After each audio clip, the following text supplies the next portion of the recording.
The 93X Half-Ass Morning Show podcast is sponsored by Standard Heating and Air Conditioning. Get $40 off a furnace or AC tune-up, or double your savings and get $80 off when you get them done at the same time. Visit standardheating.com to save now. Happy National Nap Day. All right, fine. I'll take a quick choke myself awake nap and be ready to go.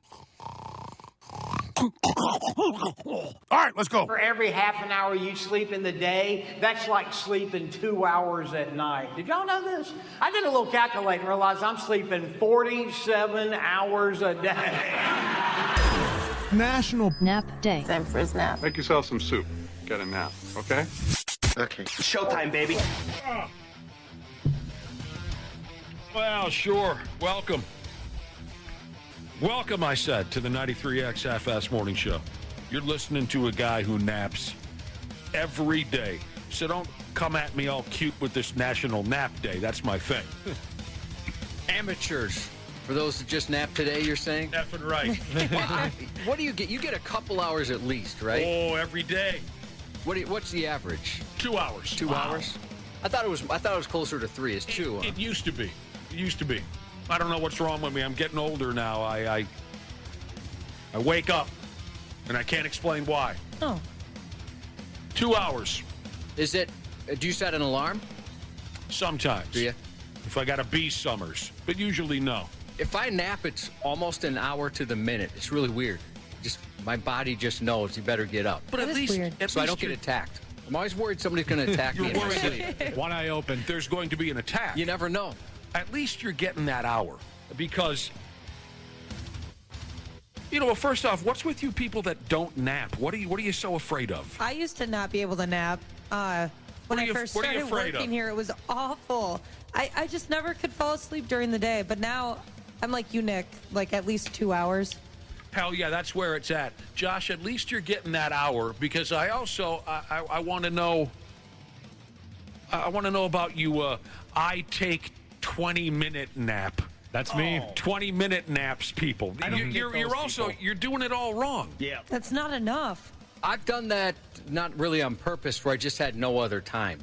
I tried to get that in. Again, amateurs is what they are. But sometimes I wake up and I feel worse. Yes, exactly. Even like sometimes the hour's too much. And boy, the drool. I don't drool overnight that I'm aware of, but if I nap, it's disgusting. Yeah.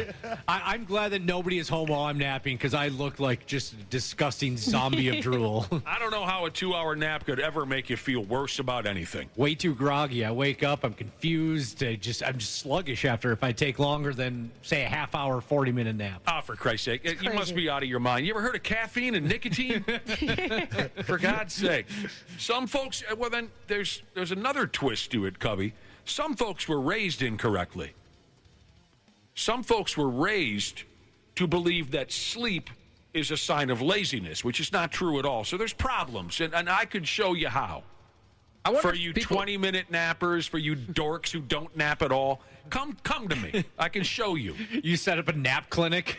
I'll do Nick's nap camp. I'll do whatever it takes to help you out, because you're doing it wrong. Do you think it's getting better? I mean, we see more and more, and you got to get sleep. Sleep is so important. It's more important than we ever thought, that kind of thing. We're hearing more about that, aren't we? Good for your body, your mental health, everything. Yeah, we're hearing more and more. Maybe it'll start pushing folks in the right direction. I just feel bad for some of you, because you're wasting your life, is what you're doing. You're wasting your life. It's funny how when you get old, like my wife last night said, I cannot wait to go to sleep, It's a good way for her to avoid sex, that kind of thing. Yep. But we're in the car, my son's in there, and my son's the complete opposite, of course. And I remember as a kid, he just didn't want to go to bed. I don't know if you were afraid you were going to miss something, but it was miserable. The idea of sleeping, he just didn't want to do it. I wonder what changes, because I'm the same way, where sometimes I wake up and the first thing I do is the math when I can get back into bed. Mm-hmm. Yeah, there are days, absolutely. The first thing on your mind when you wake up is, when the hell can I crawl back in here? Yeah. Isn't that something? Today was close to one of those. Yeah, I think it was for all of us. Yep. Have you heard of I think power nap maybe is the way to put it. Like a friend of mine was a air traffic controller. And they kind of learned on the job, like ahead of time, these power naps where you load yourself up with caffeine, and then you take like a 15 to 30-minute nap, and supposedly afterwards it's like the greatest thing of all time. The caffeine has soaked in and done its job. Takes and a little while. When you wake up, you have extra fire in your belly because of the caffeine. Is that how they work it out? Yeah, that's what she said. Like she said it's a whole new ball game. Wow. They're actually called caffeine naps. Oh, is that what they're called? Yep. Well, I'd be dead I heard within about these. Yeah, that's crazy. I've always felt like the opposite effect. I don't know if that would work. If I loaded up on caffeine, I'd likely die in my sleep. So my heart can't take it. This person says, I'm 23 years old. I wake up every morning at 4:45. I have to go to bed at 7. I don't have time for maps. No map time? I think you need a nap. That's a bummer. Voice to text. It'll get you. Yeah, it gets me all the time. So he knows nothing about geography. It's National Nap Day. How about that? What do you think, Cubby? I think you should celebrate if you can, whoever's listening. If you have the ability, if you can get out of work or whatever it is you're doing, if you got a few minutes. If you people keep me here any later than 9:15, there's going to be trouble. Because I am... Today's one of those days that Josh was just mentioning. The first thing that came to mind when I sprung out the fart sack was, when can I get back in this sumbitch? Mm-hmm. I like this text from delivery driver Sheezus. Things we hated as kids but love as adults. Spankings and naps. Oh, Spankings. boy. I got to say, I used to get a lot of spankings, but as an adult, I have very little to no interest. Somehow, some way, still sober, Jesus says, I can't believe you brought that up. I also drool like crazy when I nap during the day, but never when I sleep at night. Yeah, I don't know what it is about me. Oh, I make a mess no matter. No matter. Do you really? Oh, yeah, it's terrible. So there you go. Yeah, spankings. As a kid, they were no fun. For some of you adults, boy, you're willing to take a terrible beating. Terrible beating. I didn't take naps for a very, very, very long time. It's just within the last couple of years that I started. It makes a difference. Can I tell you my theory? What's that? You're the kind of guy whose brain doesn't shut off. Sometimes. I think that was what your problem was, knowing you as well as I have. For as long as I have, I think for the longest time you couldn't get your brain to shut off. Probably. Now I can't get it to start. I don't know if you guys have noticed. I think it's completely shut down. We've tried everything. Yeah, we've tried battery cables. We've tried spankings. What the hell is that stuff What the hell is that stuff that I pour into my gas tank in the boat? Gas? Fuel? Seafoam. We've tried seafoam to get you started. Oh, seafoam. Seafoam doesn't work. Yeah, cleans out the carburetor. I forgot about seafoam. It's Monday. It's Monday morning. Like I said, welcome to the show. Tell us about your weekend, Josh. I don't want to miss a thing. Well, shoot, I had something I was going to bring up. Now I completely forgot. Did more painting. Oh, man, is that fun. Still? No, we don't want to hear about the painting. I guess I over-exaggerated. There are some things that I am willing to miss out on any more talk about painting because I just feel so much sympathy towards you. There really wasn't really so much going on this weekend. How about yourself? Jack squat for the most part. Ashley, how did everything go Friday night? I'm sorry I missed it. I made a lot of noise about coming to see you play wheelchair basketball at a charity event. I didn't make it. None of us made it. How are you? Give us your box score, and I don't want anyone texting in and being cute with that. It was a lot of fun. I got 3 baskets. Whoa! So that was cool. 2-pointers, 3-pointers involved in there? No, just regular. So 6 points. Any points at the free throw line? No. Okay, no. So 6 points. Did you get any fouls? Technical fouls? No, I did not. But so that's pretty good because I think we only got like 12 points total. So you scored half your team's points. I did pretty good, and you're in a wheelchair. I was really surprised, you guys. You're pushing yourself along. It wasn't an electric wheel. You're pushing yourself. Yeah, I'm like bruised up though because I mean it's aggressive. You gotta be careful. How high is the hoop? It's like it seemed regular. Oh really? So it's a 10-foot hoop. That's impressive. And wait a minute, you didn't get any fouls? If I were your coach, I'd be furious. You got 5 of those, and use them. You got to use your fouls. Yeah, it was so much fun, though, and they ended up raising over $50,000. Nice. So it was a fun night. Who were the folks you were helping out? I believe, I want to get it correct, but it's Winning Pathways. They spelled that with a lot of A's? Yeah, pathways. Winning pathways. Let me double check. Well, you showed up for the thing. I would think you'd know who it was you were showing up for. I know, it was on my jersey as well. That's hilarious. You've no idea. Probably mentioned it quite a few times. I got a couple emails from listeners who took pictures with you and were out there, so you must have met some folks. Yeah, I did. Yep. And then I got to see the mascots. That was probably my favorite part. I saw a video of them racing in wheelchairs, so Yeah, they full did. court race. Why won't anyone tell me who the mascots were? It was Victor, the Viking. I'm not a fan. We had Goldie. Oh, I Goldie love was out Goldie. there. That was awesome. And then Crunch. Dude. There's Crunch. 2 Goldies? Crunch What? cheated. Just saying. I saw Goldie on TV at the hockey game, too. No, you didn't. He was at Ashley's charity That's event. impossible. The hockey game was pre-taped. Yeah. Well, that's all for my $50,000. Yep. It's called Rising Stars. What's this pathway thing you were talking about? It's by the Winning Pathways Foundation. Okay. Give it to us one more time. Rising Stars by Winning Pathways Foundation. And what was the final score one more time? They Or beat for the us first by, time? I think we got 12 and they got 14. But Crunch cheated. He got on the basketball hoop. He can do that. He climbs up on the basketball hoop. That's okay if It's you're impressive. a wolf that walks on 2 legs. That's okay. Somebody here says, I take it slam dunks were out of the question? yes, they were definitely out of the question. So That would've been impressive. They put you able-bodied folks into wheelchairs and had you play, and then the pros went out there. Yep.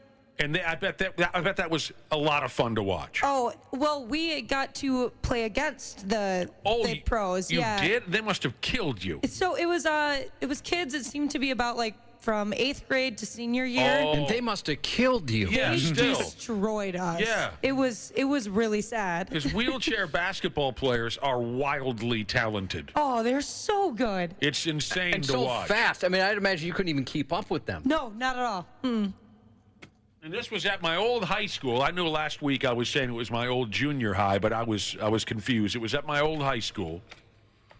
Has it always been that big? That place is huge. Well, you should see the current one, for Christ's sake. Really? Yeah. Oh. Oh, God, it's insane. Yeah. So when you were in the wheelchair, did Madonna yell at you? That's a current events joke. I don't know if anybody saw that story over the weekend. No, I missed it. In Los Angeles, she's performing on Thursday. Oh, did she pull a D. Snyder? She did pull a D. That's the first person I thought of where there's a fan sitting down and she's like, hey, what's going on? Why are you sitting down over there? And she walks over, they turn the light on the fan, and the fan's sitting in a wheelchair. What are you doing sitting down over there? What are you doing sitting down? Oh, okay. Politically incorrect. Sorry about that. I'm glad you're here. Oopsies. I'm glad you're here. And I'm so glad I called that out. Dude, that happens, yeah. Oh, that would suck. All right, I thought about what I wanted to bring up, and I forgot. It's just not a commercial. And I'm mad at you guys. Why didn't you tell me how awesome Shields was? Oh, Shields rules. Dude, I thought you that's knew. way cool. I'd never been there. What? I went my there for the gosh. first time on Friday, and it's the best thing I've ever done for myself. That place rocks. Yeah, it's awesome. Have you been to one, Nick? Yeah, I went to one a couple years ago, and it was a nice joint. So what happened? You spent all your money or what? My brother got your godson got him a gift card for Christmas, and so he hadn't had a chance to use it, so we went out there. You and your brother? No, me and my son and my wife. Oh. And one of my son's buddies. Gotcha. So we went out there, to pick something out, and I was like, why didn't anybody bring up how awesome this place was? Yeah, dude. It's got everything. It's a cool joint. I have to be honest with you. It's been a couple years, so I don't really remember too much about it. And there was one of the guys was fixing their big buck hunter machine, right? And so as my son and his buddy are walking by, he's like, hey, I got to test this out. You guys want to play? And so a video game. Yeah. So they're playing Big Buck Hunter, and I guess my son's friend starts to put in his name, and he starts to write "suck balls," apparently. And so the dude's like, all right, just relax a little bit. I don't know why he thought that'd be okay. Why would a kid why would he write "suck balls"? I think he thought he was being hilarious, putting a name out there, and the guy's like, that's not what I was going for here. What are you doing? You can't stop by and play my video game and then write "suck balls." Yeah, I heard about that afterwards. We were across the way, and we walked back just to check in on him, and the dude's like, yeah, he tried to write "suck balls." The force is strong. I was like, hey, way to end that quick. These nice kids work. today are offensive. I know. Well, I'm glad you had a good time. Oh, it's awesome. Did you go on the Ferris wheel? No, I didn't go on the Ferris wheel, but there was quite a line. Oh, I'm sure. As you can imagine. Yeah. So cool. I love it there. People, Did you can bring dogs. You can bring a dog. Yeah. I got to tell my wife. Yeah, I've known about Shields for years because my mom's side of the family's from Chippewa Falls, Wisconsin. So what does that have to do with anything? We used to go to the one in Eau Claire all the time. Oh. So you've known about it for years and you've never said a word to me. Yeah, you messed up, Papa. I thought you knew. No, I had no idea. Sorry, bruh. And I bought a Timberwolf sweatshirt that I can't wait to wear. I thought you'd love it, Nick. I'm sure I will. Well, I'll be damned. Yeah. That was a cool place. You bought some sporting wear. Yeah, it was awesome. I'm probably never going to go again because it's Eden Prairie. Yeah, but it's it was very far. That was definitely a cool Eden place. Prairie sucks. I get it. Yeah, totally sucks. Blue Waffle Jesus said, if I wasn't so worried about Costco, I would have found the beautiful Shield store. Yeah. Do you want a gun? Do you want to play a little hockey? Do you want a sword? Do you want some rollerblades? Do you want tiki torches? Do you want to go on a Ferris wheel? Do you want a candy store? They got it all. I'm barely scratching the surface. Do you want a gun? They have bikes. And I was like, give me a bike, a gun mount, and a gun. And a GPS so I can get around. Yeah, exactly. Well, that's effing crazy. Did you know at Costco, I just saw this, you could get like a 5-gallon bucket of macaroni and cheese. Now, here we go with the food again. Here we go. Send me that link. I saw it over the weekend on Instagram. I'm like, what? This is crazy. It's for camping trips. Or 5-gallon bucket of. Yeah, you make all of it. It's the bachelor's dinner. Oh, that'd be awesome. All right, so what happened over the weekend, too? That daylight savings gimmick, right? Yep. Mm-hmm. It didn't seem that weird yesterday. Like it weirded me out. I don't really remember what happened. Meaning, like a lot of years, I've noticed, I'm like, wow, this day really blew by, when you move up. But it didn't feel that way to me at all. Okay. What did you say, Ashley? You've been weirded out by something? I didn't like how it was still so late yesterday. Was this the first time you've experienced? I honestly thought it was supposed to be last night. And then, once it 6 p.m. rolled around, I was like, oh, the sun is still up. And then I was really tired, and I don't like being tired and laying around when the sun is still up. I like when it gets dark early. Makes me feel better about being a bum. Fair enough. That's true. Like if it's raining outside, well, I couldn't possibly do anything outdoors. Exactly. Might as well just lay in bed. You're more likely to die today than most days. Did you know that? Oh, no. Hope not. That's what it says here. You're more likely to die today than other days, according to the American Heart Association. There's something about we get a lot of heart attacks in the first week after we spring forward. So keep an eye on things. Yeah, unfortunately, I have a friend who passed away. Oh! On this day, same thing, day after, or of the first day after daylight saving. Was it a heart attack? Car accident. Oh, gee. Well, that comes into play here, too. Yeah, that's on this list. That comes into play here, too. So according to the people who keep an eye on our hearts, there's an increase in the number of heart attacks. I said that. 24% increase, according to a study at one point or another. 24, that's a lot. Yeah. 24% increase in heart attacks on the first Monday after the clock shift. That's today, Monday.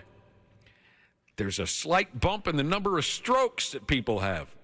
Getting all strokey. And they chalk it up to, I just can't believe this is true. Disrupting our body's internal clock. Come on, it's an hour.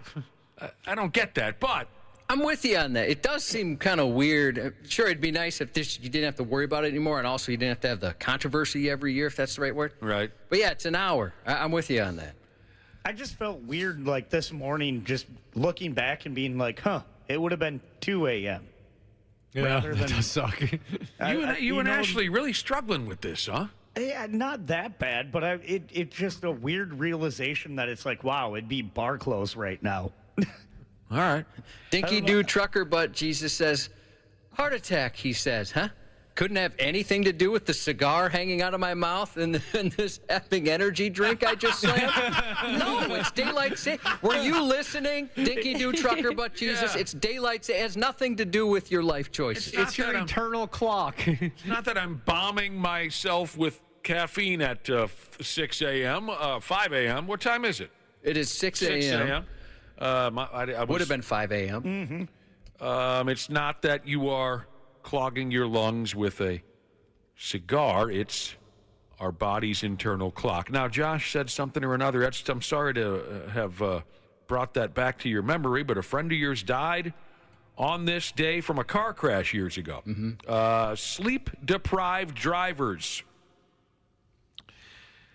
have increased the total of car accidents that happen this time of year. I don't get it. I don't get how 1 hour can mangle anybody to the point where, oh, God, I'm behind the wheel. I mean, how many times have you lost an hour of sleep because you stayed up too late or for whatever reason you just woke up early? But there's obviously, if you listen to Wapple and Ashley, it has an effect on some people. Yeah, it definitely does. I don't get it. Yeah. But no judgment, I just don't fully understand. They say there's a 6% increase in fatal car crashes this time of year, and they chalk it up to sleep-deprived drivers because of daylight savings.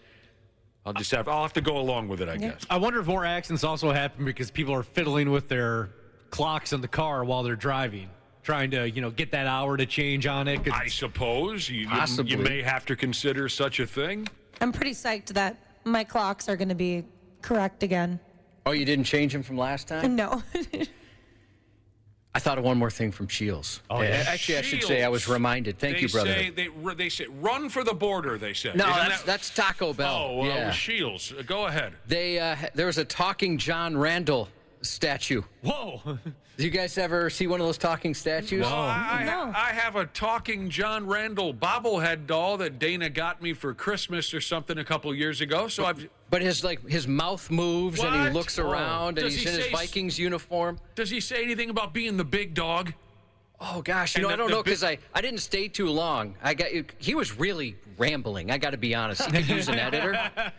But it was trying to get out of the conversation with him. But I hear this voice. I'm like, oh my God, John Randall's in here, and I turn around. I'm like, oh no, that's a talking statue. He usually was saying something about how the big dog has got to eat. If you remember John Randall when he was in his prime with the Minnesota Vikings. Well, I'll be damned. Hot Mom Slayer Jesus said, 1 hour forward, 1 hour back doesn't really matter. Time is an illusion. Did you guys realize that? Oh man, dude! Mind blown. Tell me about it. Tell me about that. I hadn't heard that. Tell me more about time being an illusion. Oh, ask me about CrossFit. Jesus said there's also a Herb Brooks talking statue. I didn't see that. Dang it! I got to go back. Great moments are born from great opportunity. It's got to be that, right? Yeah. Great moments can be found in aisle 5 as we're having a sale on T-shirts. Great deals on tents and other campsite needs can be found. Big dog? The big dog here. Do you got a big dog? Dog food. Aisle 8. Right down there. What a hell of a deal. Big dog shirts, aisle 7. Well, if you ever go back to Shields, Josh, I'd like all of us to go. Ooh, field trip. I was going to buy, there was a really cool Timberwolves sweatshirt that I thought you'd love, Nick. Well, but you're always getting me stuff. I know, and I would have, but it was... $125? Dude, 120. Yeah. Oh. Yeah.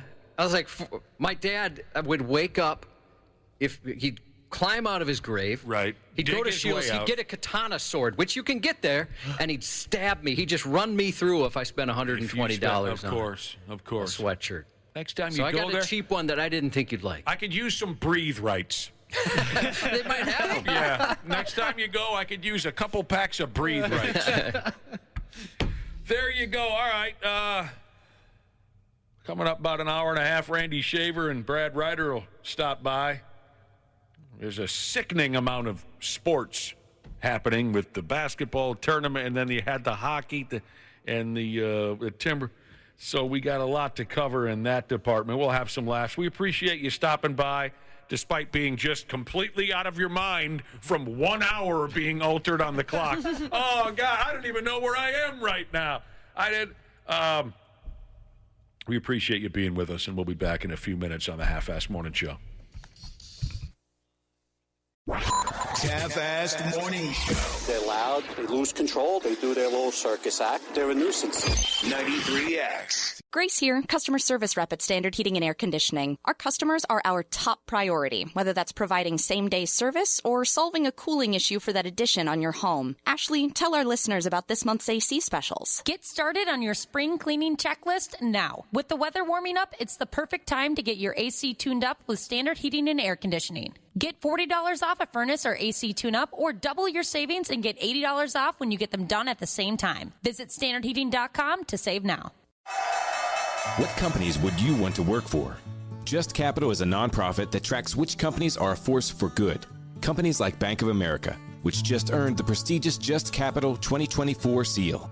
Bank of America is ranked #1 in the banking industry and #1 for their ongoing commitment to workers, offering best-in-class benefits, including a minimum wage of $25 an hour by 2025. Visit justcapital.com to learn how a just business is a better business. Furnished by Just Capital. Stupid news on the Half-Assed Morning Show. I could use a shower. Oh, really? Has it been a while? I'm to the point, Covey, where certain spots are starting to sting. Oh, yeah, I've been there. Certain spots start to ache a little bit when you move them. It's an itch, and then it goes to a sting, and then eventually parts of your body just fall off. Yeah. I'm preparing myself for that. All right, here we go with the stupid news. Oh, we got something for you here right from the get-go. We do. Especially if you like tired jokes. If you like tired jokes, if you've got an easy lunkhead sense of humor like Rob Gronkowski, then I'm going to give you a big thrill right here. A big thrill. A drunken clown was arrested in Green Bay, Wisconsin a night or two ago. He's a 42-year-old fella, and apparently his name is, I can't do it. I thought I could do it. I don't think I can do it. Gotta do it. How bad is it? You're putting it on me? Well, I can put it on Rob Gronkowski, since you brought up Rob Gronkowski. All right, 42-year-old fella. I can't say it. Not initially. I'll have to say it a few times as I tell the story, but I can't be the first one. He's 42 years old, and apparently his name is... These nuts! Legally changed his name to... These nuts! Give that man a Nobel Peace Prize. He's an adult. He's over 40 years old. And he's awesome. And he's so enamored by the alleged hilarity of the D's Nuts gimmick that he had his name changed to D's Nuts. That's easily the dumbest damn thing that I'll hear all day. His full name is D's Nuts Lee Kroll. D's Nuts Lee Kroll. He was drunk and raising all levels of hell in his neighborhood. See, this is way funnier than being named Stupid D's Nuts. He allegedly punched someone in the shoulder. Now, picturing a 42-year-old man punching someone in the shoulder like a kindergartner might do on the playground is much funnier to me. You like that one better? Yes. Punching. When's the last time you punched someone in the shoulder? It had to have been grade school, right? Oh, I would Definitely. say the 80s. Yeah, and this guy's The 40. ADs nuts. Walked right Got us. into it. I'm sorry, Nick. Well, no, it's not your fault. I mean, if this guy would have just kept his normal name, we wouldn't be having this conversation, and it wouldn't have given you the opportunity to. It's not your fault. Shoulder punches hurt. I think this was his own teenage child who he punched in the shoulder. Wonderful. I think that's how it played out. So, also allegedly at one point or another, D's Nuts was waving a BB gun around, trying to scare people with a BB gun. This guy's just all around funny. All around funny. Everything he does. I bet his friends, or maybe I should say acquaintances, hate his guts. Don't you think? Oh, absolutely 100%. Do you think it's one of those things where he thought it would get a big reaction when he told his buddies that he changed his name to D's Nuts? And Definitely. They're like, Oh, there's no doubt. Cool, dude. Yeah, of course. And he's like, no, but it's my name. It's D's Nuts. Yeah, man, we get it. That's something. I'm kind of surprised they let him do it. You know, sometimes they'll say, this is so stupid, we can't allow you to do that. Or somebody wants to name their child something terrible. It's Wisconsin. That is a good point. They don't have the greatest gauge on stupidity. Yeah, you think it'd be like applying for a license plate, like a vanity plate. Sorry, can't use that. When cops interviewed Mr. Kroll, I can't call him that stupid name every time. I can't. When the cops interviewed I already forgot. Mr. Kroll, These nuts! they said he was, quote, talking in circles. He was very drunk. He was charged with, every damn thing. Battery, disorderly conduct, use of a dangerous weapon. And I think they should add a charge of worse sense of humor in town while they're at it. He was born Derek Lee Kroll. He legally changed his first name to D's Nuts in 2011. You're going to get a kick out of this. He had to change it again 6 years later when he realized he misspelled it. How? Originally, he That's only really had. funny. Ashley, originally he only had one E in D's Nuts, so it's a Des Nuts. Can't do that. No, that's not right. I don't get the joke. Des Nuts. It's nuts. He can't even tell the joke right. Yeah. Mm-hmm. It's like spelling Y wrong. Yeah, I know a guy who did that. As a 19-year-old, he couldn't spell the word Y, like, why are you here? You know, that W-H-Y. Mm-hmm. He spelled it W-Y-E, and he was a graduate of high school. That's really sad.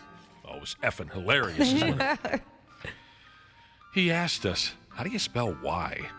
And he was totally thrown when we told him the correct answer. There's an Australian hardcore punk band called D's Nuts. That's enough, Dana. It's enough. Heads up, divorced fellas. Our wives are beginning to cast Brazilian death spells upon us. Uh-oh. And you could be Sweet. next. You could be next. This is a hell of a story. It's long, and it's strong, and it's bound to get the friction on, but I'm going to go ahead anyway. It's a long story. Here's the deal. A doctor in Louisville, Kentucky, she allegedly tried to hire a Brazilian spiritual healer to cast a death spell on her ex-husband. Stephanie Russell is the name of this doctor lady. She's been accused of texting a Brazilian spiritual healer. You know those Brazilian spiritual healers are always available. All you got to do is hit them up with a text message. Snapchat them, DM them. There's no info here as to how a doctor in Kentucky gets their hands on the phone number of a Brazilian spiritual healer, but we'll just have to play along. Allegedly, Dr. Russell texted that she was looking for a death spell for her ex-husband. She asked the spiritual healer how much it would cost for a death spell to be cast and whether a sacrifice would be necessary. Now, those sacrifices, as you call them, I wouldn't give none of them back to you because I loved them all. You can't do that. I'm sorry. Stone Cold Steve Austin, WWE Desire video, music by Creed. I had to do it, Walt, but now you're starting to cry a little bit. Look at all the emotion. And when that glass hits, it's nothing but 100% pure adrenaline. Sorry, I couldn't help myself. It's one of the greatest videos that's ever. And when Stone Cold's at work, you know it's going to be a good day. There's beer drinking, there's middle fingers. Those sacrifices, as you call them, I wouldn't give none of them back to you. When you are with me, I'm free. I'm care. You know, Scott Stapp, he's got a new album out this week. I wonder if you guys will pick it up. Yeah, you know, maybe. Lead singer of Creed. This year, Scott not Stapp, one of my favorites.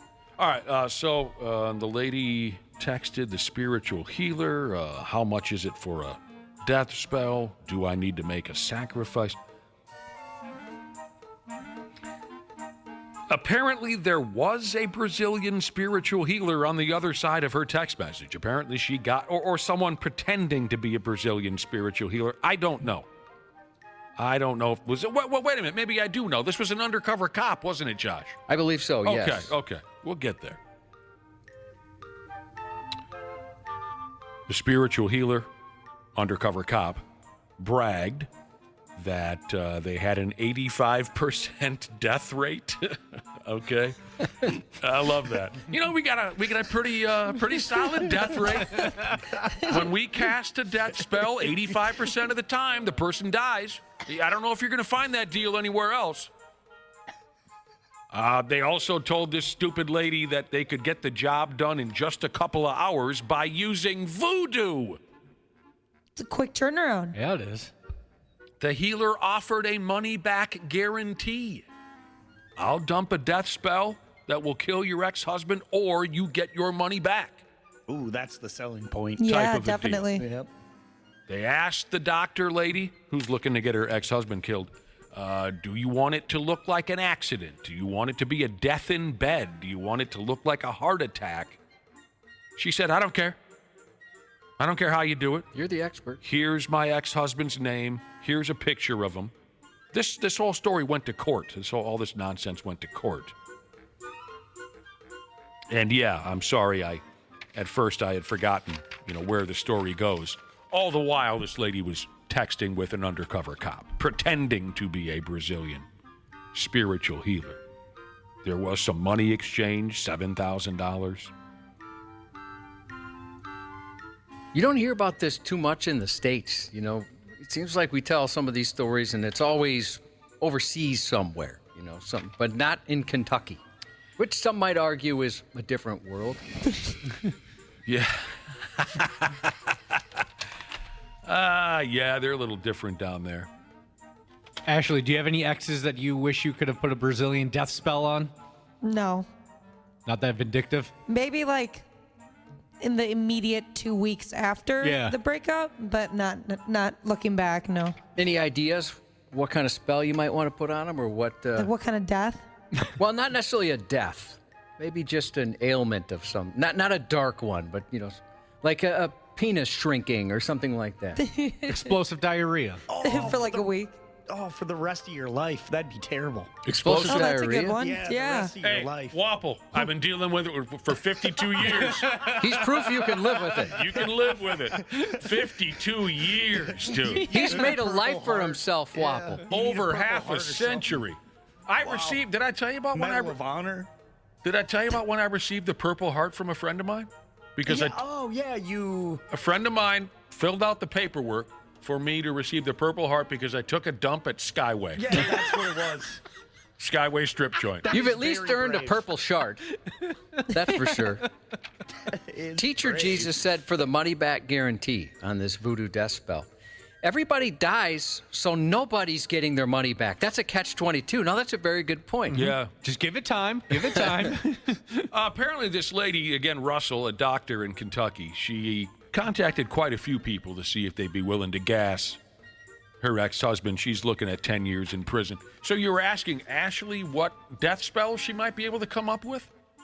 Well, not a death spell. Like, what would she wish upon one of her exes? I'm sorry. Yeah, not death spell, but what kind of death? If Yeah, you something had not to. dark. Did you give us an answer? I'm sorry. I was smoking pot.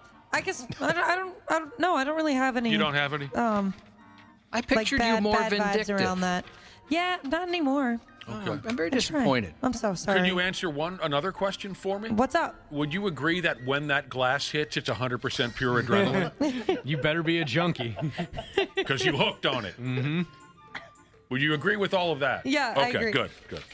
Might as well be a junkie because you hooked on it. Several people in the audience saying, okay, what? Really? Again? It is a great video. And I'm not even the wrestling fan you guys are. Oh, Tears. I'm going to watch it today when I get back to the house. I'll watch it with you. Will you really come over and watch it with me? Yeah. That would really mean a lot to me. I'll hold your hand. We don't need to get touchy or anything. We can just sit and watch it. Okay. Then we can go down in the basement and I'll throw an old WrestleMania in the DVD player. I'm in. All right. Wample, you I'll sounded order very pizzas. disappointed when he said no hand holding. Yeah, Everybody wants to touch me. Mm-hmm. You know, all of you.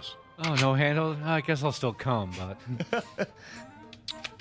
Oh, no. Okay, people are texting in curses and creative death ideas for their exes. Ooh. Gamer. Are some of them good? Pardon me? I said, are some of them good? Well, Safe to yeah, say? that's why I'm bringing it up. Gamer chick, she's. Let's go with sheezes. Gamer chick, sheezes. I know her. Yeah, I think I know her. I think I've met her a few times. It could be a different one. Anyway, how about this for a curse on your ex? Every time they sneeze, they prolapse. Oh, no. That's awful. Oh. Ow. That is so creative. Brilliant. And diabolical. And embarrassing.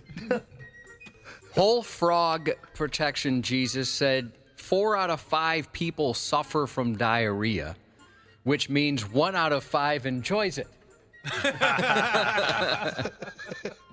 Dude, I take it. I'll tell you, I pray for it sometimes. Cubby, I'll tell you what. You and I sitting in this studio together day after miserable day. If every time I sneezed, I prolapsed, you would be a busy guy. Oh, heck yeah. Putting that back in order for me. I'd need like a reverse plunger of some sort just to keep that in there. You'd need a number 2 pencil wrapped in plastic just to put everything back in order for me. Oh, I thought of another curse. Every time they walk past the coffee table, they bash their shins on it. Ah! God, I hate when that happens. Ah!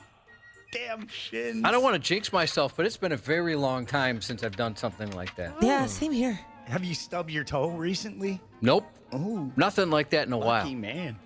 I think what really helped me from stopping stubbing my toes is slippers in the house.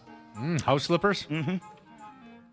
Oh, Josh has house shoes. So I do. That's probably why. I have house shoes. You haven't. You know what I tried for a period of time?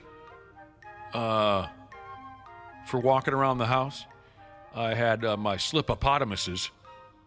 A slip-opotamus? Slip-opotamus. Is that a croc? No, they're slippers shaped like a hippopotamus. Oh, That's adorable. No, they were stupid. Oh.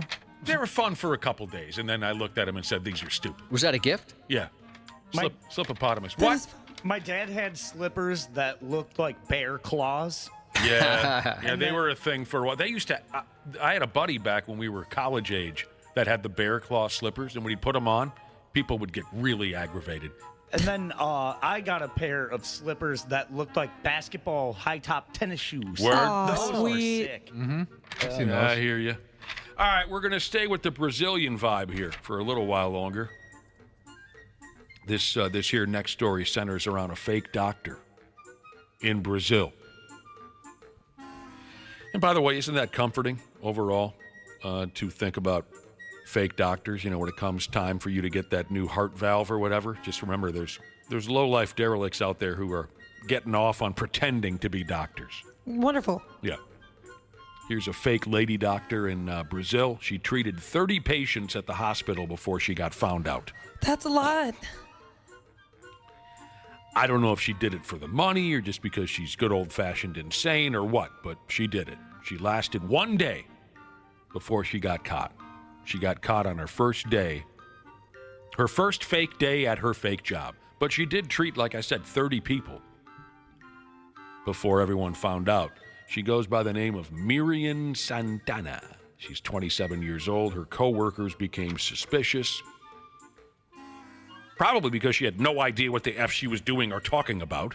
But her coworkers checked her registration number, whatever that is, and they figured her out. Her number already belonged to a real doctor. You see what I'm saying? Yeah. Yeah, that's something. You're right. I mean, what motivates the power? Maybe she wanted to be a doctor and decided, I'm too dumb for this. I'm just going to show up and hope I don't get caught. That's terrible. Or is it like the people that try to impersonate cops? It's got to be that mindset. There's all kinds of different twisted elements at play, sure.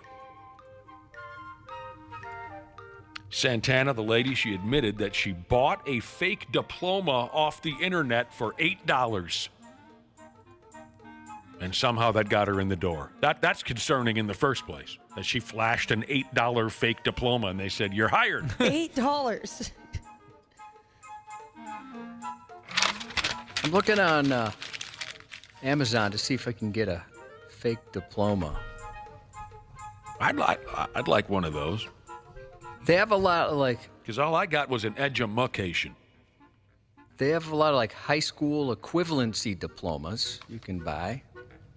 Yeah. See what we can come up with. See what we can present ourselves to be by the end of today's show. Okay, so there's some real schools in here. What kind of diplomas could we land by the end of today's show? What do you want to be?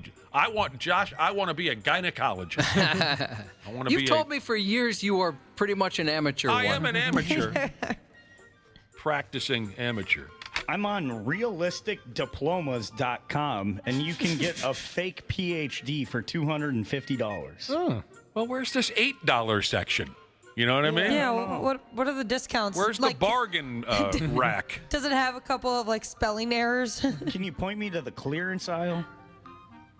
Yeah. Keep looking. There was a Simpsons episode where Otto the bus driver got a Harvard diploma from the claw machine at the bowling alley. How about this for a curse on your ex? This has been ever since we talked about that lady trying to curse her ex-husband. We've been getting texts on interesting curses we could dump upon people. I drive trucks, Jesus. You curse your ex to where anytime they think about sex, they fart. That would be unfortunate. Thank God I've never been a part of that on either end. That would suck. Yeah, I hear you. Anyone here? Everybody's kind of silent. Anybody? I guess what you meant was... I haven't been in the process of a sex. Oh. And I've never done that or had somebody I was with do that. I see. I thought you were. And sometimes there's so many people there, the odds are good, but nobody does. You were asking if any of us have farted during sex. Yeah, or had somebody. Oh, yeah.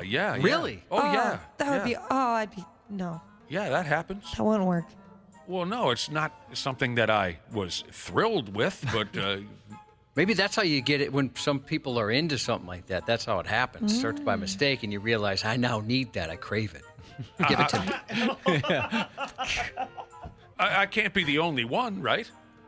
I can't think of it. Maybe it happened, and I... well, I mean, if it happened, you'd remember. That's a good point, yeah. I think you'd remember. Uh-huh. Yeah, and Ashley, the rest of you, I guess, since I'm the only one, some instances are harder to get over than others, but you just keep pumping away. Just I don't remember, know if I'd be able to. Hey, Ashley, there's a slogan. When in doubt, throttle out. Just keep pumping. Keep pumping, man. Get that on a T-shirt. Do you mind sharing? Hit the throttle. If you hit the throttle, Ashley, you'll forget all about it. If you stop, if you put it in neutral and stop, then you're going to ruin it. Yeah, you think about it too much. Just keep pumping. Who was responsible, or was there a variety? You'd be surprised that it was rarely has it been me. Oh, see, I assumed it was you on most occasions. No. Maybe once. You know, when I was young, we used to do a lot of goofy things. You know, we did different positions and, multiple people and trying this and that. You know, things give way when you're sure. trying too hard. Maybe that's it. I've been too boring. I haven't gotten anyone in some positions that could lead to something like that. I just, like I said, I just hit the throttle. It's terrible. But it can be overcome. Here's a very 20 plus 24 headline for you. Teacher suspended after allegedly shooting a student in class. We didn't have these problems back in the 70s and 80s. We just didn't. We could control ourselves. You new modern people, you're unable to control yourselves. It's shameful and embarrassing. We didn't have these problems in the 70s and 80s. So a teacher shot a student in a place called Bangladesh. The shooter is a medical school teacher, and he's been suspended. They're thinking about it. Oh. They're thinking about it. We're going to think about this. Well, let's let the process work itself out as he bleeds out. There's an investigation. There is a process. He's been suspended. They're thinking about whether they want to bring him back after he shot a student. I like that. Not enough careful consideration nowadays. Here's a company that backs you. I mean, a lot of people, you could put out a tweet that was a bit unsavory and lose your job. Absolutely. All of a sudden, everyone starts applying at this. I get to shoot. Here's my application. Here's my hit list. Yeah. Sorry, I got to backtrack here to a story to a conversation we were having a minute or two ago that Josh brought up. He wanted to know how many of you have had to survive farts in the bedroom.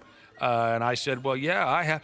I got a text here from TFA Jesus. Are you sure they were farts? What do you think? You're talking to an amateur? You think I can't tell one from the other, TFA Jesus? I'm not a rookie. I'm not fat. I'm aerodynamic. You know what? I'm not going to read this. It was funny, but maybe I should. That's funny. Just stop. It's good, though. I don't want 2 weeks off. Yeah. Maybe we've gone too far. Yeah, I just read it. It's probably a good idea to stop that one. So teacher shot a student. He allegedly, the teacher, cut loose a firearm and shot a student in the leg during a heated argument. Dr. Sharif is the teacher's name. Don't you know? Dr. Sharif. Word is he was conducting an oral exam. Take it easy. At some point, he got into an argument with a 23-year-old student named Arafat. And Arafat pissed Dr. Sharif off so bad that Dr. Sharif had to shoot the kid in the right knee. Luckily for Fat, the bullet, how does this work?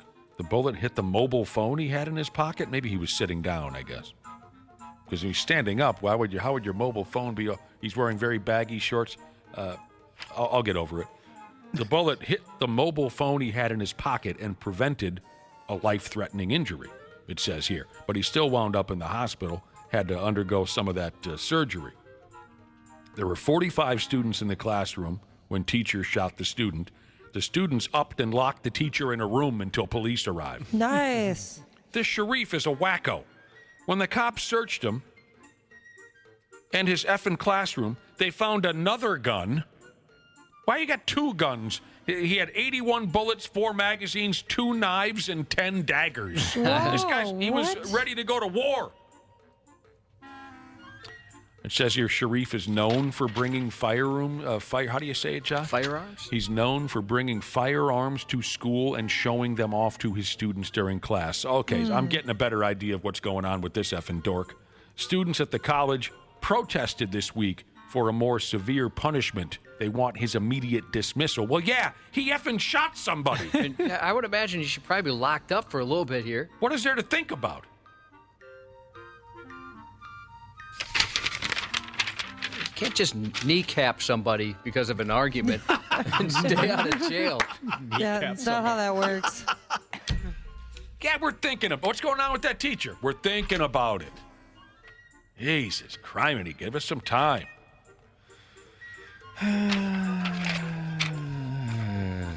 What time? Speaking of time, okay, we got some. In Australia again. A few days ago on an Australian television show, they dumped one of those boring cooking segments into the mix, and a chef fried up some fish.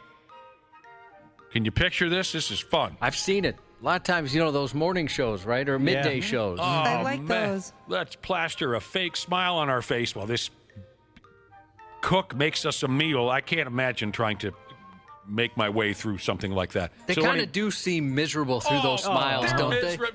Oh, wow, someone cooking. Anyway, it's an Australian television show. Here comes a cook. He puts a big slab of fish in a pan. He fries it up. Problem was, the fish happened to be near extinct. Oh, no. It's a near extinct species, and everyone in Australia came undone. And now that television show and the chef have had to apologize. How do you make that mistake? I imagine it's hard to, get something that's almost extinct. Well, I'll tell you what happened here. He didn't do his research. Just for the record, I'd rather eat extinct fish in Australia than that effing poutine that they love so much, that friggin' garbage poutine. No. Australians, that's our thing. We love poutine. It's garbage. They cooked up something called a fronner fling fish. Oh, yeah, very rare. Fronner fling. And that poor bastard is nearly extinct. The chef is blaming a friend who gave him the fish. The chef thought it was a related species to the fronner fling. So he looked at it and said, I'll cook that. So he didn't know it was the actual fronner fling with the thing and the this and that. The fish has been on the brink of extinction for many years. You should have seen the look on the fish's face, too. Didn't look happy. He said, what are you guys doing? I'm supposed to be You can't do this to me. I'm protected. I'm a made guy. Diplomatic immunity. It's like a made guy. It's like when Henry Hill and Tommy DeVito and Don't Tell Me when they killed Billy Batts. Billy Batts, a made guy. Guys, you have any idea what's going on with that thing? What thing? The one downtown? No, the other thing. They're busting my balls about this guy. We don't know. He came in a club. He disappeared. You tell me if you hear anything about that thing. Billy Batts. How embarrassing. Jimmy Conway. That's it, Jimmy Conway. Yes, Josh. How embarrassing would that be? Robert De Niro, right? Right. If you're this guy, and you kind of be like a little pissed at your friend, maybe. Put him in a bad spot. Yeah. I'd never put you in that kind of a spot. I know you wouldn't. All right. Yeah, Goodfellas. You're right. What movie? Goodfellas. Thank you. One more now? Okay. We'll go after this one. How about another hilarious social media stunt for all you 8th graders or adults that act like 8th graders? What happened? What's this one say? Police in New Jersey. Oh, that's pretty close to where everything was happening with Goodfellas. With Billy Batts. You guys hear about that? Yep. All I've right. heard. He's a made guy. Police in New Jersey have nabbed a suspect they've been trying to identify for quite a while. A guy who walked into a grocery store and dunked his head in a pickle barrel. Some kind of social media thing, because he was filming as he did this.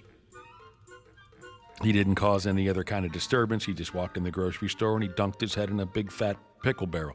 The vat of pickles needed to be dumped in the garbage, which sucks for the grocery store, but obviously they had to do it because some unwashed dullard just dipped his skull into it. He could have just bought them, then at least. That would have made it a little bit better. Well, he ain't got any money. He's just a social media dork. He can't buy out an entire barrel of pickles. I can't imagine any of this is worth it. No, it ain't. Doubt it. Unless you're a moron. The dude came forward and admitted it? Is that what happened, Josh? Yeah, he got busted somehow. He, he owes that store $52 worth of pickles. The police had fun with this on social media. I hate this. Will you do this, Josh? You made me say D's nuts. No, I want you to do it. That's part of what makes it fun. I hate the puns. The police had fun with this. They said, we certainly relish the community's help in bringing attention to the pickle we were in when trying to identify this young man involved. Going forward, we would be delighted if other incidents get some... That was fun. It was not fun. It was a pain in the ass. Yeah, I enjoyed that journey. It was a pain in the ass, but they got the guy. They got him.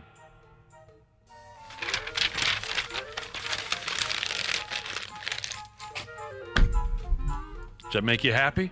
Yeah. They got him? I don't fully understand some of that. Why that would be... There's nothing to understand. Something appealing. There's nothing to understand. It's kind of a what, Wapple? Big deal. It's kind of a big deal. It's a guy trying to be a big deal, isn't it? He's doing his best. Trying to be a big deal on the internet. You guys know who I am? I'm the pickle guy. Right. Did you see that? Right. All right, we got to take a break. We'll be back, for God's sake. Sports on the 93X Half-Assed Morning Show. Netflix announced that in July it will live stream a fight between Mike Tyson and Jake Paul. But the real fight will be Mike Tyson trying to pronounce Netflix.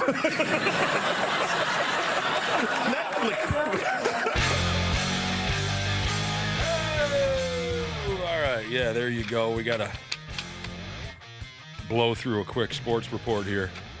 Randy Shaver and Brad Ryder will be wandering in about a half an hour, and there's just too much going on. I'm sickened by it all, Josh. I'm sick to my stomach. There is a lot to keep up with. It's just a stupid time of year. You got to keep up with every damn thing going on.